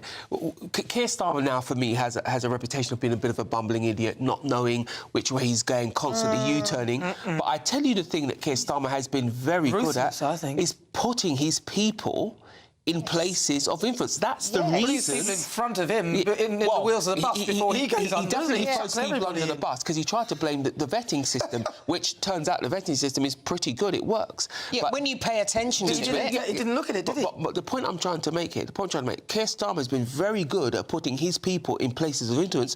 To my mind, that's the only reason he's still the Labour PM. Do you think so? I think he's just been very ruthless at kind of looking after his own self rather than anybody else. He's done that. He's done that by having his friends on the NEC and other places so they can protect him in times of woe, because one thing the Tories could learn is how to protect a leader. I mean, they have really protected Keir Starmer. I've actually interviewed Peter Mandelson quite some time ago in Brussels, and he's a tricky customer. That much was obvious by the end of the day. And what's also obvious is that he's a talented politician in many regards. He has an Achilles heel, and that is power and money. I think we've all got that one. I've definitely got that myself. Not quite to the same level.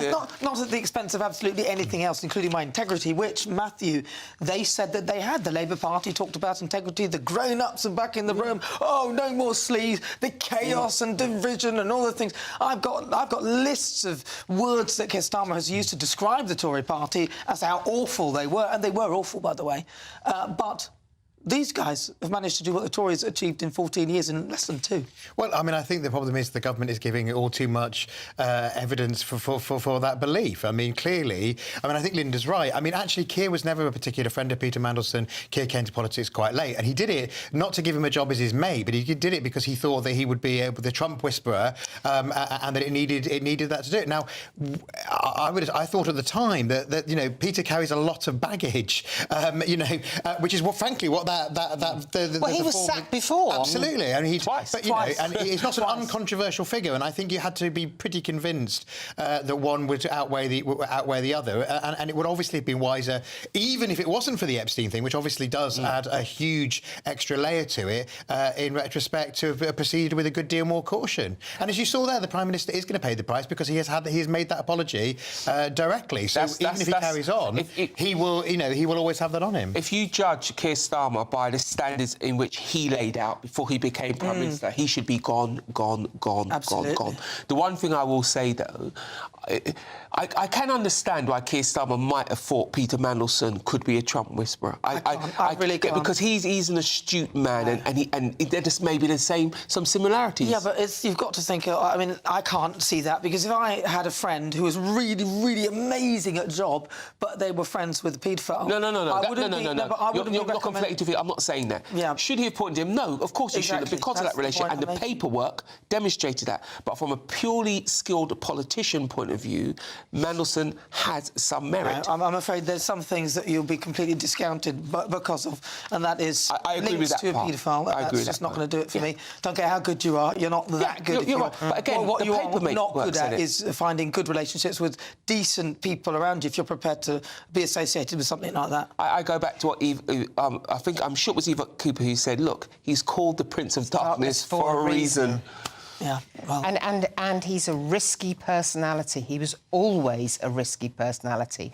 And clearly, what intrigues me is that Keir Starmer did a risk calculation on whether to give him that post. And he came out in favour of appointing Peter Mandelson when he knew there was a risk. Well, look, and he did it with an uphill struggle as well. Well, look, even the unions now, so the unions are now looking at the Labour Party and saying, you don't represent working people. They'll be back. They've halved their donation, like 40% less than they normally give. And this has been something that's been happening for quite some time, Matthew Larson. Yeah, I mean, I have to say, I think that this is the Unite, who, as you say, of the country's largest union, which said that they're going to cut by 40% the money they give the Labour Party. It's particularly because they are the union behind the Birmingham bin strike. Yeah, that's right. And they, so I think it's slightly more driven by upset about that. And also one of the things that they're upset about is the not going ahead with new licences in the North Sea, because they're jobs in the North Sea. Both the Unite and the GMB union have done that. So I wonder if you might see the people like Ed Miliband who burnish their green credentials and not keeping the unions happy at the same time. And the Birmingham bin strike goes on, and of course the people of Birmingham are the ones who suffer most. But this doesn't help, does it? So you've got it doesn't add to the Prime Minister's You've got strength. your unions who literally the Labour Party was built because of, and then you're now in a situation where you've got some sort of Westminster bubbly type person who's sort of centre left, close to the right, coming up and talking to people like Peter Mandelson. This doesn't work. Who would the unions get behind? Angela Rayner. Angela Rayner. Yes. But the thing is, even Keir Starmer, this is my belief, that he's probably got his hand there, making sure that that whole thing takes longer for them to investigate. So she's not able to... It's been dragging on a long time, I mean, it's been dragging on for a while, right? And I would say that isn't he sort of one of the head of the Treasury, ultimately, Keir Starmer? So I would say that at the end of the day, I think I agree with you on some things. He's got a good way of making sure that what he wants happens. Look at what he did with Andy Burnham. Yeah, exactly. You can't get to where Starmer's gotten to without being quite rough and quite ruthless, and he's demonstrated that. But the point is, for me, he's a lame duck. He has very little authority. Yeah. And when he speaks on anything now, people are thinking, well, but you're the guy who appointed Mandelson. Yeah, exactly. Yeah. Well, very quickly, Matthew Larson, how long has he got as PM? I think partly because of the conflict, perhaps slightly longer than he might have done, but clearly things have to get better if he's going to stay. All right, thank you very much. Lord Mandelson has not responded to previous requests for comment, but we understand that prior to his arrest, his position was that he had not acted criminally and did not act for personal gain. Right, it's time now for our biggest Great British giveaway ever. Your chance to drive away with a brand new camper van worth £67,000 and a further 25 grand in tax-free cash. You'll need that to fill it up. Here are the details that you need to enter. It's a prize package worth over £92,000, and it could be all yours in our very latest Great British Giveaway. There's a totally tax-free £25,000 in cash that you'll be able to spend on anything you like this year. Plus, you'll also get to drive away in a brand new Benevan 122 camper van. Courtesy of Marquis Leisure, this latest 2026 model comes fully loaded with everything you'd expect. You can even drive it on your existing driving licence. Plus, it comfortably sleeps 4 people. Make sure you don't miss out on the biggest prize package of the year so far. For another chance to win a camper van and cash, text prize to 63225. One entry costs £2.50 plus one standard network rate message, or text bonus to 63225. 5 entries cost £5 plus one standard network rate message. Go to gbnews.com/win. Entries start at £2.50. Call 0903 686 3232. Calls cost £2.50 plus your network access charge, or post your name and number to GB20 PO Box 8690 Derby DE1 9TT. Entrance must be 18 or over. Lines close at 4 p.m. on the 1st of May. The winner may be contacted live after all entry routes have closed. Please check the closing time if listening or watching on demand. Good luck.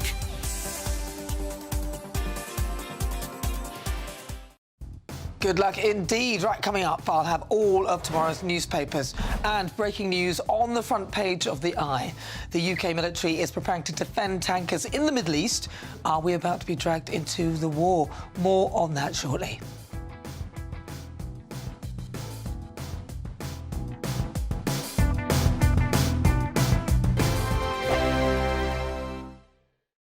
Westminster's full of talk, but out here, it's the real world.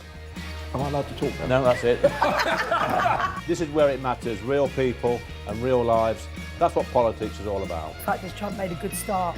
No. Straight answers, no spin, and just a couple of pints. How many fingers have I got up? About 10. So join me for Lee Anderson's Real World every Friday at 7 p.m. only on GB News. The People's Channel, Britain's news channel.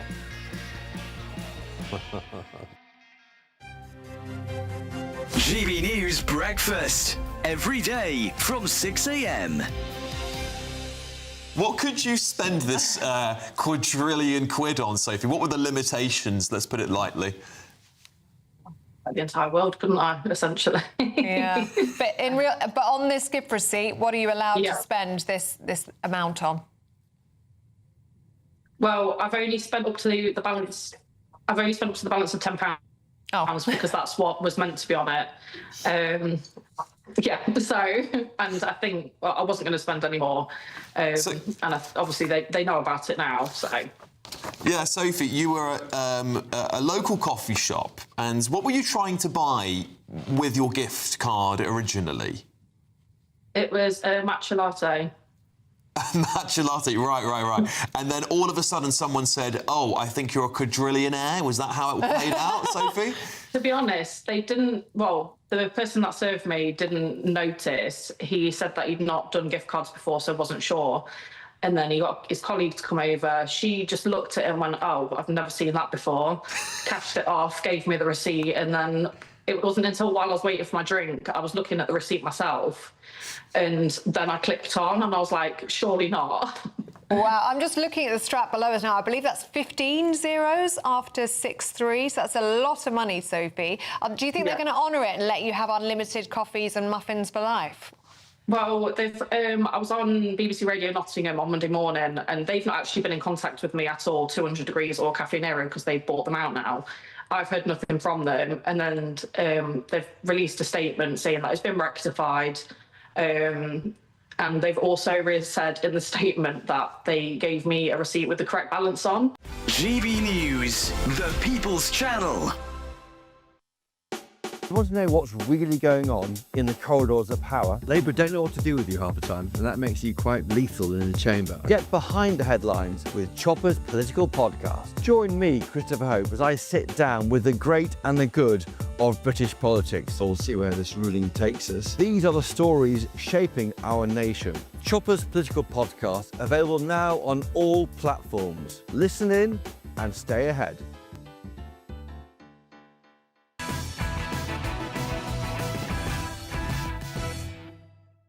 Welcome back to Patrick Christys tonight with me, Nana Acquia. All of tomorrow's newspaper front pages coming up, but first, an alarming new investigation by The Telegraph has revealed that supporters of Islamic State have been raising money on social media for the wives and children of jihadis, often using crowdfunding platforms. The investigation found fundraisers linked to IS networks are collecting money to cover living expenses, including rent, food and clothing, for families who escaped the Al-Hol detention camp in Syria. Well, the investigations have sparked fears about Islamic State's potential to regroup as families linked to the group attempt to blend into the general population. Well, joining me now is research fellow at the Henry Jackson Society, Emma Schubert. Emma, how do we know that this is actually true? This is really happening, right? They're crowdfunding, trying to raise money for food and things, right?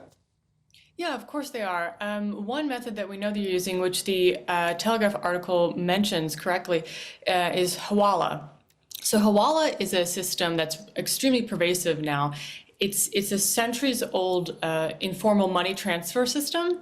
It's been popular across the Middle East, in South Asia, North Africa, across Muslim parts of the world, and now, of course, it's popular among diaspora communities across the West. And this is an important thing to understand because this Hawala money transfer system runs entirely on trust, not banks, so there are no records of it. And so the way Hawala works is, for example, say someone in Britain wants to send money to someone in Syria, for example. So what they would do is they would hand the money to a local Hawaladar or broker, and it's usually someone you know. These things are usually clan-based, family-based. So that broker will contact his counterpart overseas, who then pays the exact amount that you want to transfer to the person you want to transfer it to. He usually will take a little bit off the top in the process. So that means that no cash transfers happen. There's no cash transferring borders or banks. There's no paperwork. And usually those two brokers will settle their debts later, usually by moving goods. And we know the system is exploited by terrorists and anyone trying to evade sanctions of any kind. So this is a really important money transfer system to understand. So it seems a bit odd, though, really, that anyone would want to give these jihadi brides a chance to come back, and a lot of them wanting to come back to the UK. So we've heard that Shamima Begum was asking Andrew Drury for money so that she could somehow get out of her camp in Syria, get across the border, and then try and make her way to the UK. Is there any way that this could be stopped, or is it legal, is the question? It depends on how they're doing it. First of all, if she's trying to get smuggled in illegally, that is explicitly an illegal thing that she's trying to do. And I'm glad that you brought Shamima Begum up, because one thing that I wanted to point out, which was that women and children in ISIS tend to kind of confuse people in the West, because in the West we think women and children are innocents of any conflict. Unfortunately, as far as the Islamic State is concerned, women and children are not necessarily so innocent. We learned from Shamima Begum's series of trials where she was appealing the revocation of her citizenship in the UK. MI5 told British courts during those trials that ISIS-linked women and children pose very significant risks if they were to be brought back, because very often those women and children regularly carried weapons. During the height of the Islamic State, they usually received some form of combat training, and not to mention the fact that they were desensitized to extreme violence. So, as you said, it's very strange that someone would want to send money to these people, because they're very, very dangerous. Yeah, not great at all. All right, well, Emma, it's really good to talk to you. Thank you very much for your thoughts. That's Emma Schubert. She's a research fellow at the Henry Jackson Society. Thank you very much.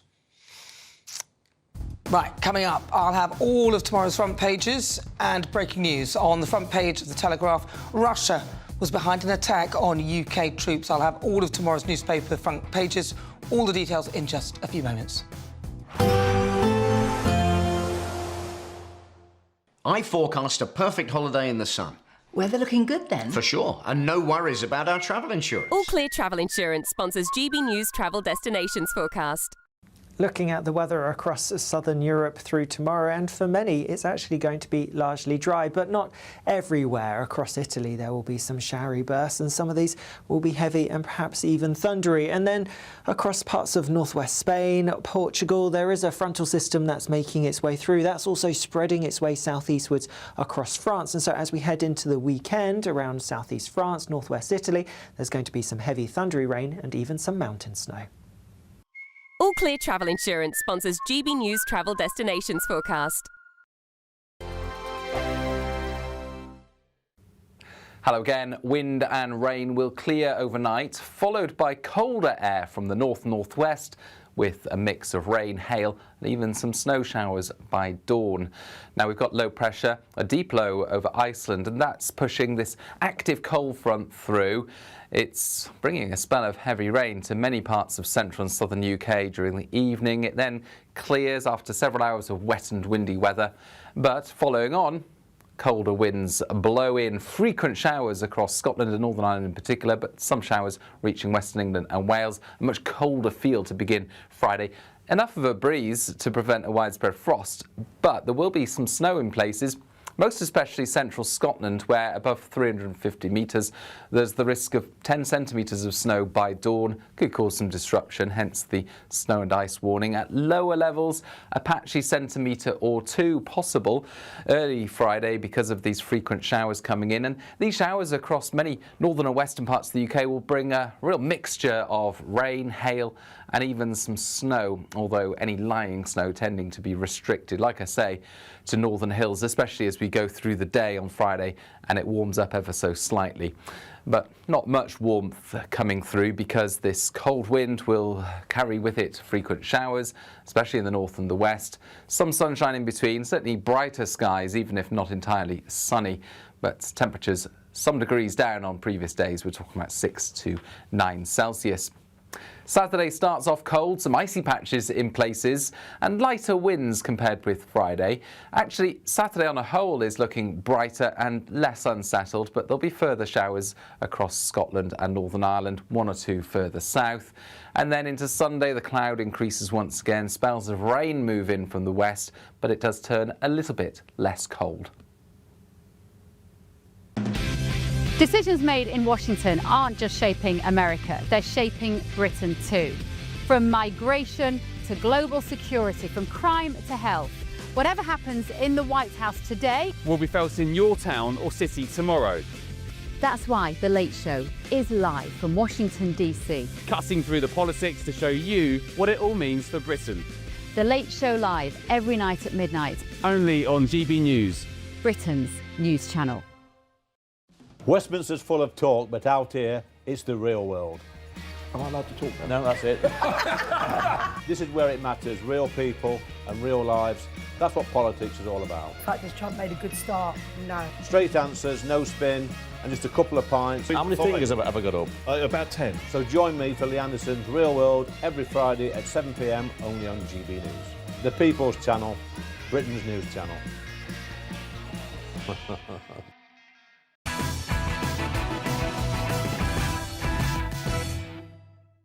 Good evening, this is Patrick Christys tonight, only on GB News. I'm Nana Acquare. Let's cross live now to Michigan as law enforcement officials are talking about the incident at Temple Israel in Michigan. As soon as possible. I want to thank our partners and the first responders and the security personnel at Temple Israel who did an excellent job at mitigating this threat, and we're very grateful for their bravery and their service. Next, I'd like to bring up or offer up Stephen Ingberg, CEO of the Jewish Federation of Detroit. As the CEO of the Jewish Federation of Detroit, I'd love to say I'm shocked or I'm surprised, but I'm not. This is something that we train for. Thank you to all of the law enforcement officers who stand behind us and the many who don't. Thank you to our Jewish community security team. We'll bring you updates on that as and when we have it. Right, let's check out the front covers of tomorrow's papers. The I paper, the oil war, UK military preparing to defend tankers in the Middle East. On the front cover of The Independent, Iran targets our troops as the UK sets sights on vital Strait of Hormuz. The front cover of The Guardian reads, Hidden hand of Putin aids Iran's tactics, says Healy. Daily Mail leads with Kemi Badenoch. Prime Minister told lie after lie after lie. Sounds like a Little Britain sketch. The Metro, fake and ladders. Very good, very good. All right, let's take a look. Shall we look at the front cover of the I paper?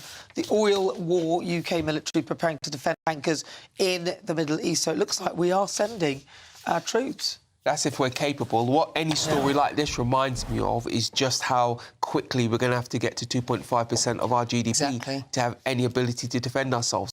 For the last however long, Europe has relied on the United States of America for its defence, and that's hollowed us out. And we can blame it on all other things, but ultimately Europeans, particularly the British in this case, need to take charge of our own security. It's more than 2.5. We've really got to be heading towards 3.5 of GDP. I mean, and that's a big ask. It's a lot of money. But the fact of the matter is that the Navy, the Air Force and the Army are all hollowed out. It's a very big problem. So we need to be thinking about that because the defence of the nation comes first. Do you know what I think will be our biggest problem? We have encouraged young people so much to hate the history of this country. I don't think we'll be able to fill those places. It won't be about money, it'll be about personnel. Yeah. I mean, I think, and clearly everybody's worried about the economic consequences, and I think that they're obviously very keen, and it says it's going to be done with other major allies to get the shipping lanes in the Straits of Hormuz reopened, but to get those oil tankers and other shipping moving. So it's interesting that that's what they're focusing on above everything else, is to keep that shipping on track, or get it back on track. But didn't Donald Trump refuse to give those ships escorts, which is a big concern? Yeah, right? so it looks like maybe that we and maybe some of the other Europeans, maybe the Canadians, are going to step in and do that. But it's just another example of the Americans getting to decide what they want to defend or not. If you're British and you think this is going to hurt our economy, we should be able to defend ourselves. Exactly. I mean, this is the largest supply disruption in the history of the global oil market. That's how big it is. Yeah. It's massively important that we exert control now. If I was Venezuela, I'd be pumping out a few extra barrels. Yeah, well, exactly. Well, Trump's got all the oil there, hasn't he, really? What about front cover of the Daily Mail? Kemi, PM told lie after lie after lie. I mean, she's actually calling him a liar, basically. For her to call him a liar, she must really have some evidence of that. What's going on would suggest that. But I come back to Angela Rayner and the PM, how rough they were with any little thing that Boris did, anything the Tories did. If you judge them by the standards they laid out, the PM should be gone.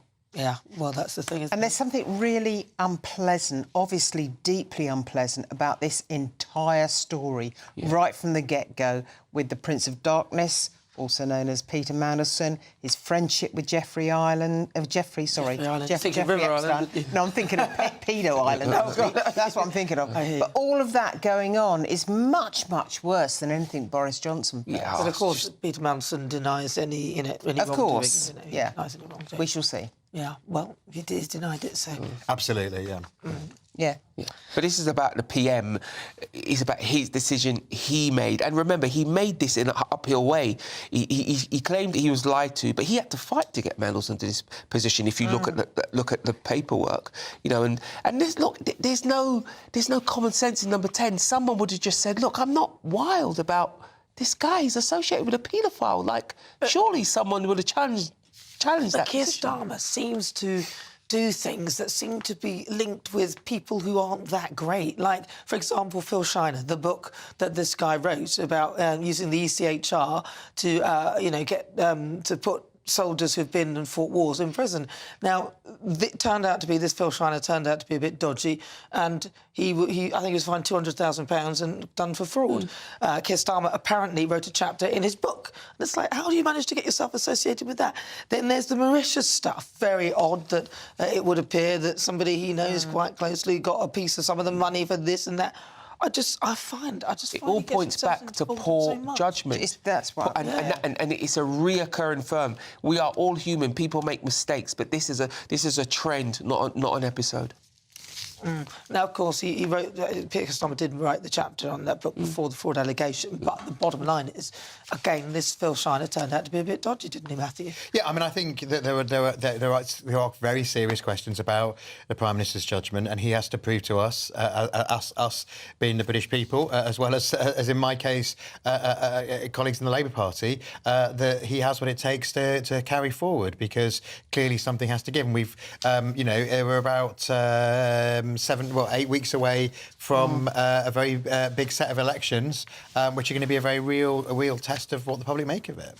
Yeah. And those elections aren't far enough away for this to have died down at all, because this has got such legs that will just roll on and on and on. And those documents are going to keep coming. And the documents will keep coming. We'll bring it back every time they come out. I think the damage has already been done. I bumped into a Labour backbencher and I said to him, what's it like climbing the greasy pole? And he said to me, we don't need to climb the greasy pole anymore. We run the party now. Keir Starmer's authority is damaged. So in the same way they stood up to him around the 2-child limit, they can just keep standing up to him because he has less authority than he's ever had. This is no good for the country at all. Yeah. I mean, how long, I think, shouldn't he step out of the way and just let somebody else come in? But then he's sort of blocked anyone who could do it, hasn't he? To change... The difference between the Conservatives and the Labour Party is the ease in which we can remove our leaders. If he was a Conservative leader, he would be gone. Certainly, I could deal more people. We've never really got one of a leader. Yeah, but we don't want that again as well. I mean, how many leaders do we have? Yeah. Let's go to the front cover of the Daily Mail. This story about Kate. She said, I've barely drunk alcohol since cancer. Bless her heart. Yeah, well, she can't, really, because of the kind of cancer she had. She won't have been able to drink alcohol, really, to any extent at all. Yeah. And, in fact, I think going forward, she does need to be very, very careful because of the type of cancer she had. She's been very brave about it, and she's spoken about it, and she's given a lot of people heart who are going through cancer treatment now. And actually, it's no bad thing to cut down on alcohol. My partner doesn't drink at all. I think I could cut it out if I really had to. If it's going to make you feel bad or make you ill, it's quite easy to then go, I'm not going to have that anymore. The last time I had a drink, I think I was 17. My goodness. I've always been teetotal, so I try not to pontificate about it too much because I feel bad because some people like a little drink. But if your health is struggling, it's one of the ways to give yourself a leg up, I think. Yeah, absolutely. Right, and finally, a champion jockey's mother has decided it's time for her son to win another race. The race to get a girlfriend. Have a listen. You were saying, though, the result of this win might mean that he gets what going forward? Girlfriend, maybe. Anybody out there? He's a nice lad. OK, he's a nice lad, says Mum. You don't want your mum saying that. Yeah, but it's exactly Not when you're what... 31. It's not even like he's 20. No, it's exactly what I would do, I promise you. Yeah. I'm always asking, I've got 2 sons and 1 girl, and one of them I always say, so how is it on the girlfriend front? Yeah, well, that was... her name's Sue Bellamy, and her son is 31-year-old Tom, and he just... She just thought she put an advert out there. Tom's got to embrace it. Well, he's got money now. Get on the socials, Tom, embrace it. Yeah, maybe there's some women that think this is the perfect time to maybe say hello to Tom. Right, coming up, I'll have all of tomorrow's newspapers' front covers and breaking news. On the front page of The Telegraph, Russia was behind an attack on UK troops. All of tomorrow's front page is coming your way in a few moments. She's going to win Embarrassing Mum of the Year award, isn't she? Breaking news, live updates, stories that matter. From the heart of the GB newsroom to every corner of Britain, with our team of dedicated journalists across the UK. GB News bulletins are there to deliver the latest news that matters to you. Bulletins on GB News, the People's Channel, Britain's news channel. GB News Breakfast, every day from 6 a.m. Well, I think this is a symptom of a larger issue. We do have a problem in the UK. It's not as severe as Germany. I think in Germany, they're saying workers take about 15 days a year. Wow. Whereas in the UK, it's about 4. And that's the private sector. In the public sector, if we were to focus on that, they see up to about 10 days, etc., per worker. So we're losing a lot of time here, and there's a disparity. So when we say the UK actually isn't as bad as Germany, we are bad in certain respects, our public sector. Realistically, we do need to crack down on it, and it will only be made even more hard, or the system will be even more abused, just because in the Employment Rights Act, we are seeing that statutory sick pay, before you had to wait like 3 days in employment, now it's from day one. So it's a minor change, which will still see the same results. But again, we're making it that much easier for people to abuse the system. We already have very generous welfare payments as well. And it's part of a whole kind of like worklessness culture that we're developing here in the UK. Reese, let's bring you in at this stage. Do you think we need to ban paid sick leave in the UK? I mean, I'm with the Germans on this one, Ellie. As a small business owner, I think roll it out. I think there's now this common culture where calling in sick becomes the normal, where let's go back to, you know, when it was a last resort. I think that we see this common misconception as well of, can I work from home today? As if, you know, we can work at 40, 50% occupancy from home rather than coming into the office and completing a full shift. GB News, the People's Channel.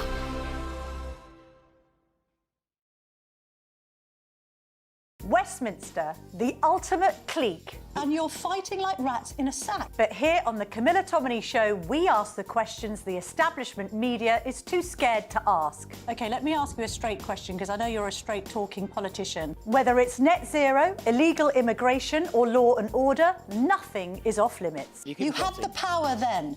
Yeah, as I and say, now you've lost it. That's the Camilla Tominey Show, a politics show that's fearless. But no, let me finish my question if you don't mind, because it is my show. Sundays at 9:30, only on GB News, the People's Channel, Britain's news channel.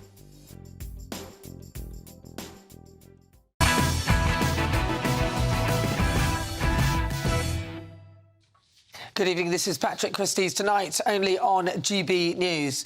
Let's check out tomorrow's front pages. On the front cover of The Sun, Brit base blitzed by Iran. The Telegraph leads with Russia behind attack on UK troops. In the Times, Iranian drones directed by hidden hand of Putin. The Daily Express leads with Kemi, it stinks of a cover-up by this lying Prime Minister. Don't mince your words, Kemi. The Mirror, Middle East crisis escalates.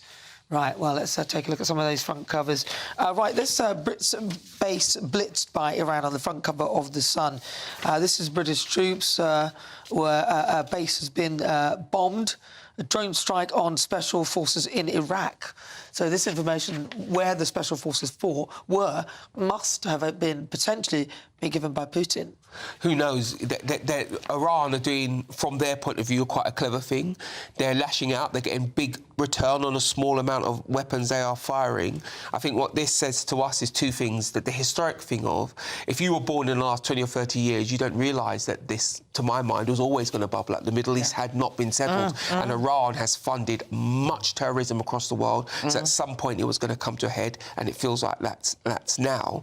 And the way in which Iran's fighting, the term asymmetric war has been used. Yeah. They've had time to develop it. One of the things you'll notice if you go on the internet, you'll see that there's a lot of anti-British and anti-West stuff directed at our children, and that's another part of this asymmetric war. So we have some turmoil inside of the country as well, and that causes us a problem. We need to be prouder about who we are, and we need to have the means to defend ourselves wherever in the world this happens. But we've embarrassed ourselves, though, haven't we? I mean, we couldn't get the Dragon ship across.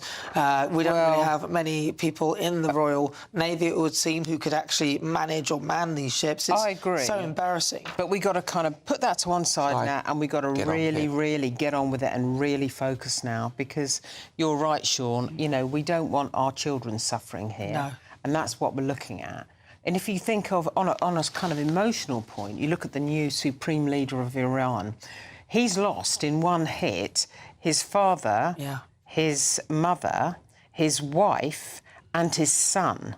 Can you imagine what that has done to his mindset? And it was already very extreme. Remember, he was perceived as being more extreme than his father. He kept to the shadows, he kept out of the limelight, but everyone knew that he was directing operations and he was more extreme. Yeah, but that depends on whether he sees that as it's terrible or he sees them as martyrs and they're fighting for the cause and all that, because there does seem to be this odd mindset that actually... No, he will see that... Yeah, but they're a bit of... Some of these people are in a bit of a death cult, They might do. Well, they are in a death cult. Yeah, Hamas is a death cult. So that's what I mean. But he will see that he needs to avenge these deaths.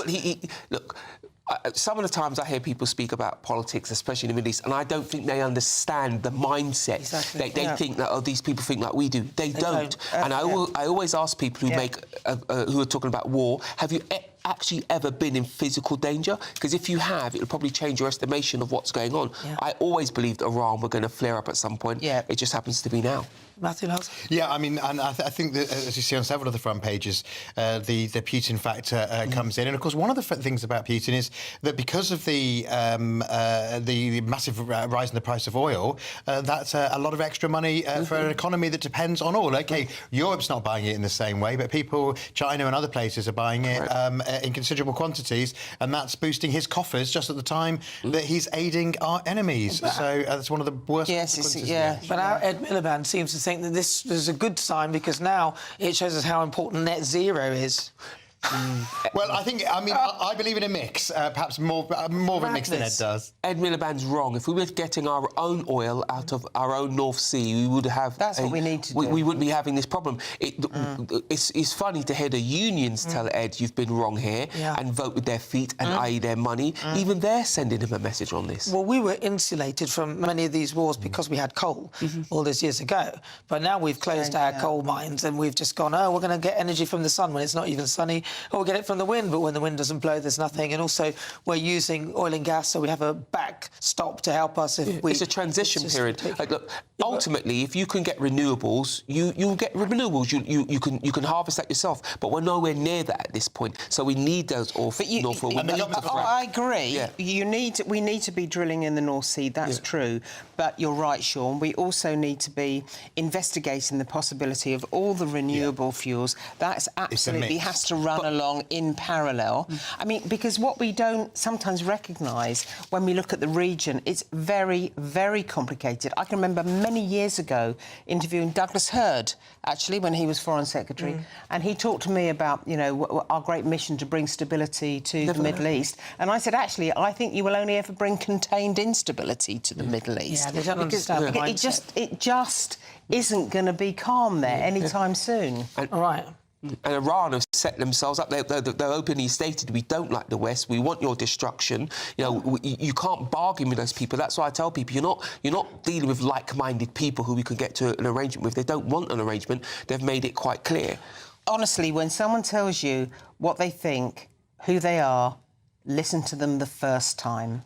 Yeah, exactly. It's like when you're going out with somebody, they tell you who they are at the beginning, believe it, seriously. And very briefly, let's squeeze in the 3D printers could provide personalised hospital food. Matthew Lance. Yeah, so apparently, the bugbear of anybody who's been in hospital, which is the food, could be in for a revolution with 3D printers able to individually, on the Times front page, able to individually create meals to specific plans for health needs, etc. But Sean, you're a 3D printer. So you can do it. My son and I, we print all the time, and he prints candles and all sorts. But let's be clear, until he can print fried chicken, who's interested? I agree. We'll leave it on that bombshell. We'll leave it there. Right. But listen, don't go anywhere because there's a boatload full of news I'll be sharing with you in just a moment. So stay with me. Loads still to come here on GB News. But before all of that, let's find out what the weather's got in store for you tomorrow.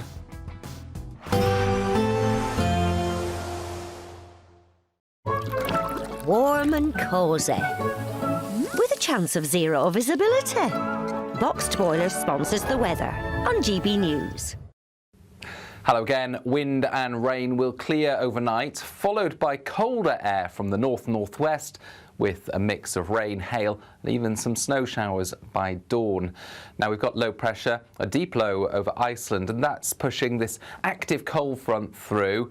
It's bringing a spell of heavy rain to many parts of central and southern UK during the evening. It then clears after several hours of wet and windy weather, but following on, colder winds blow in, frequent showers across Scotland and Northern Ireland in particular, but some showers reaching Western England and Wales. A much colder feel to begin Friday. Enough of a breeze to prevent a widespread frost, but there will be some snow in places.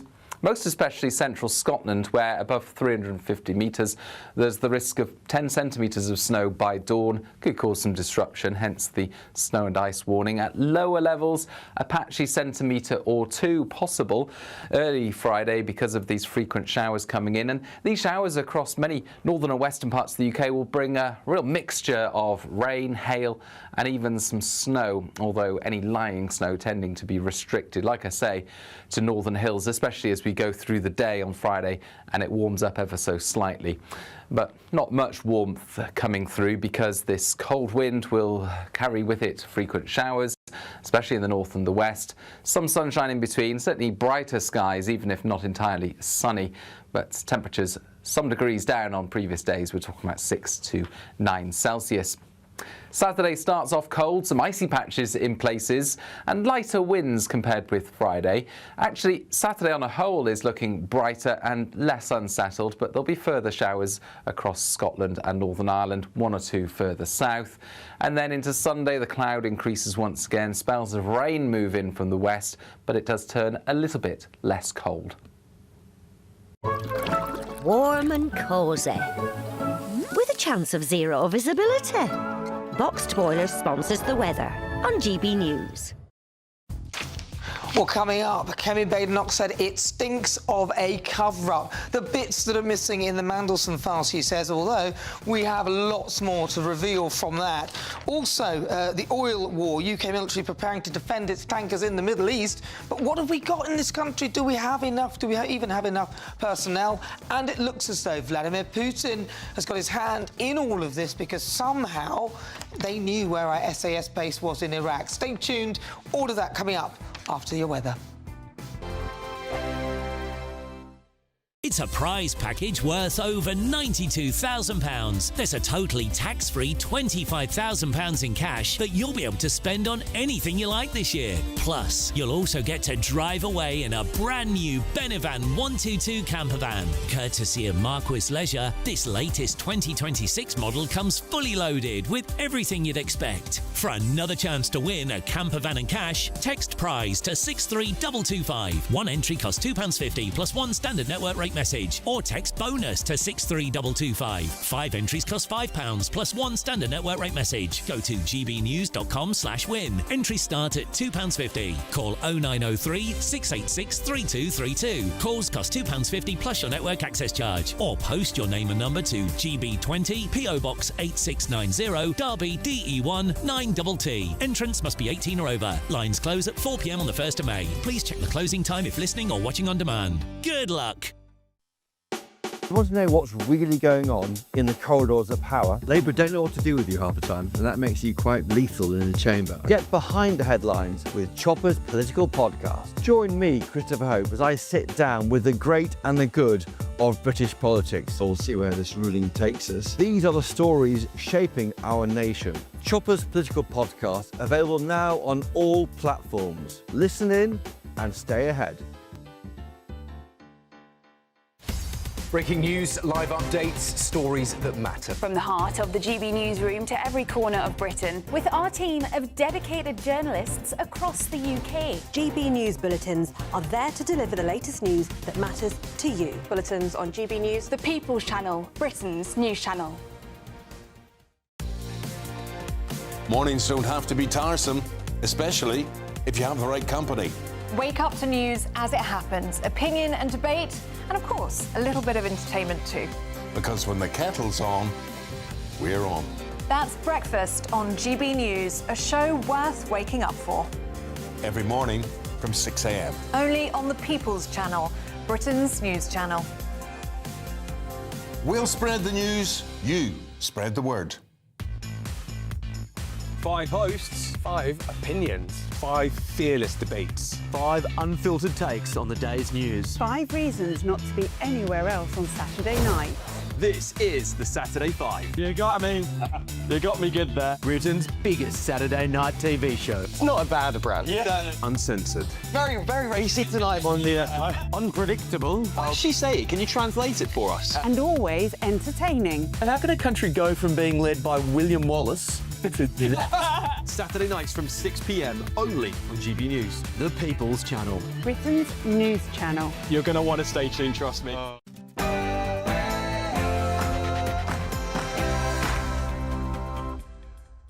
Good evening, I'm Nana Aquia, and this is Patrick Christys Tonight Late Edition. Seen this established growing axis of aggression, haven't we, between Russia and Iran? We've seen the way that Russia has fired nearly 60,000 Iranian-style drones into Ukraine, and we see from Iran some of the same tactics we see from Russia in Iran. As Defence Secretary John Healey sounds the alarm on Iran potentially working with Russia, The Guardian leads on hidden hand of Putin aids Iran's tactics. Also, the reason that money was paid out at all was because the alternative was a potentially costly legal battle that would have cost the taxpayer even more than that sum of money. I hope Peter Mandelson will do the right thing and either return it or better still donate it to charity, but that's why a payment was made at all. He's not going to give it back, is he? As pressure builds on the government over Peter Mandelson, The Telegraph leads on I take responsibility for Mandelson's appointment, but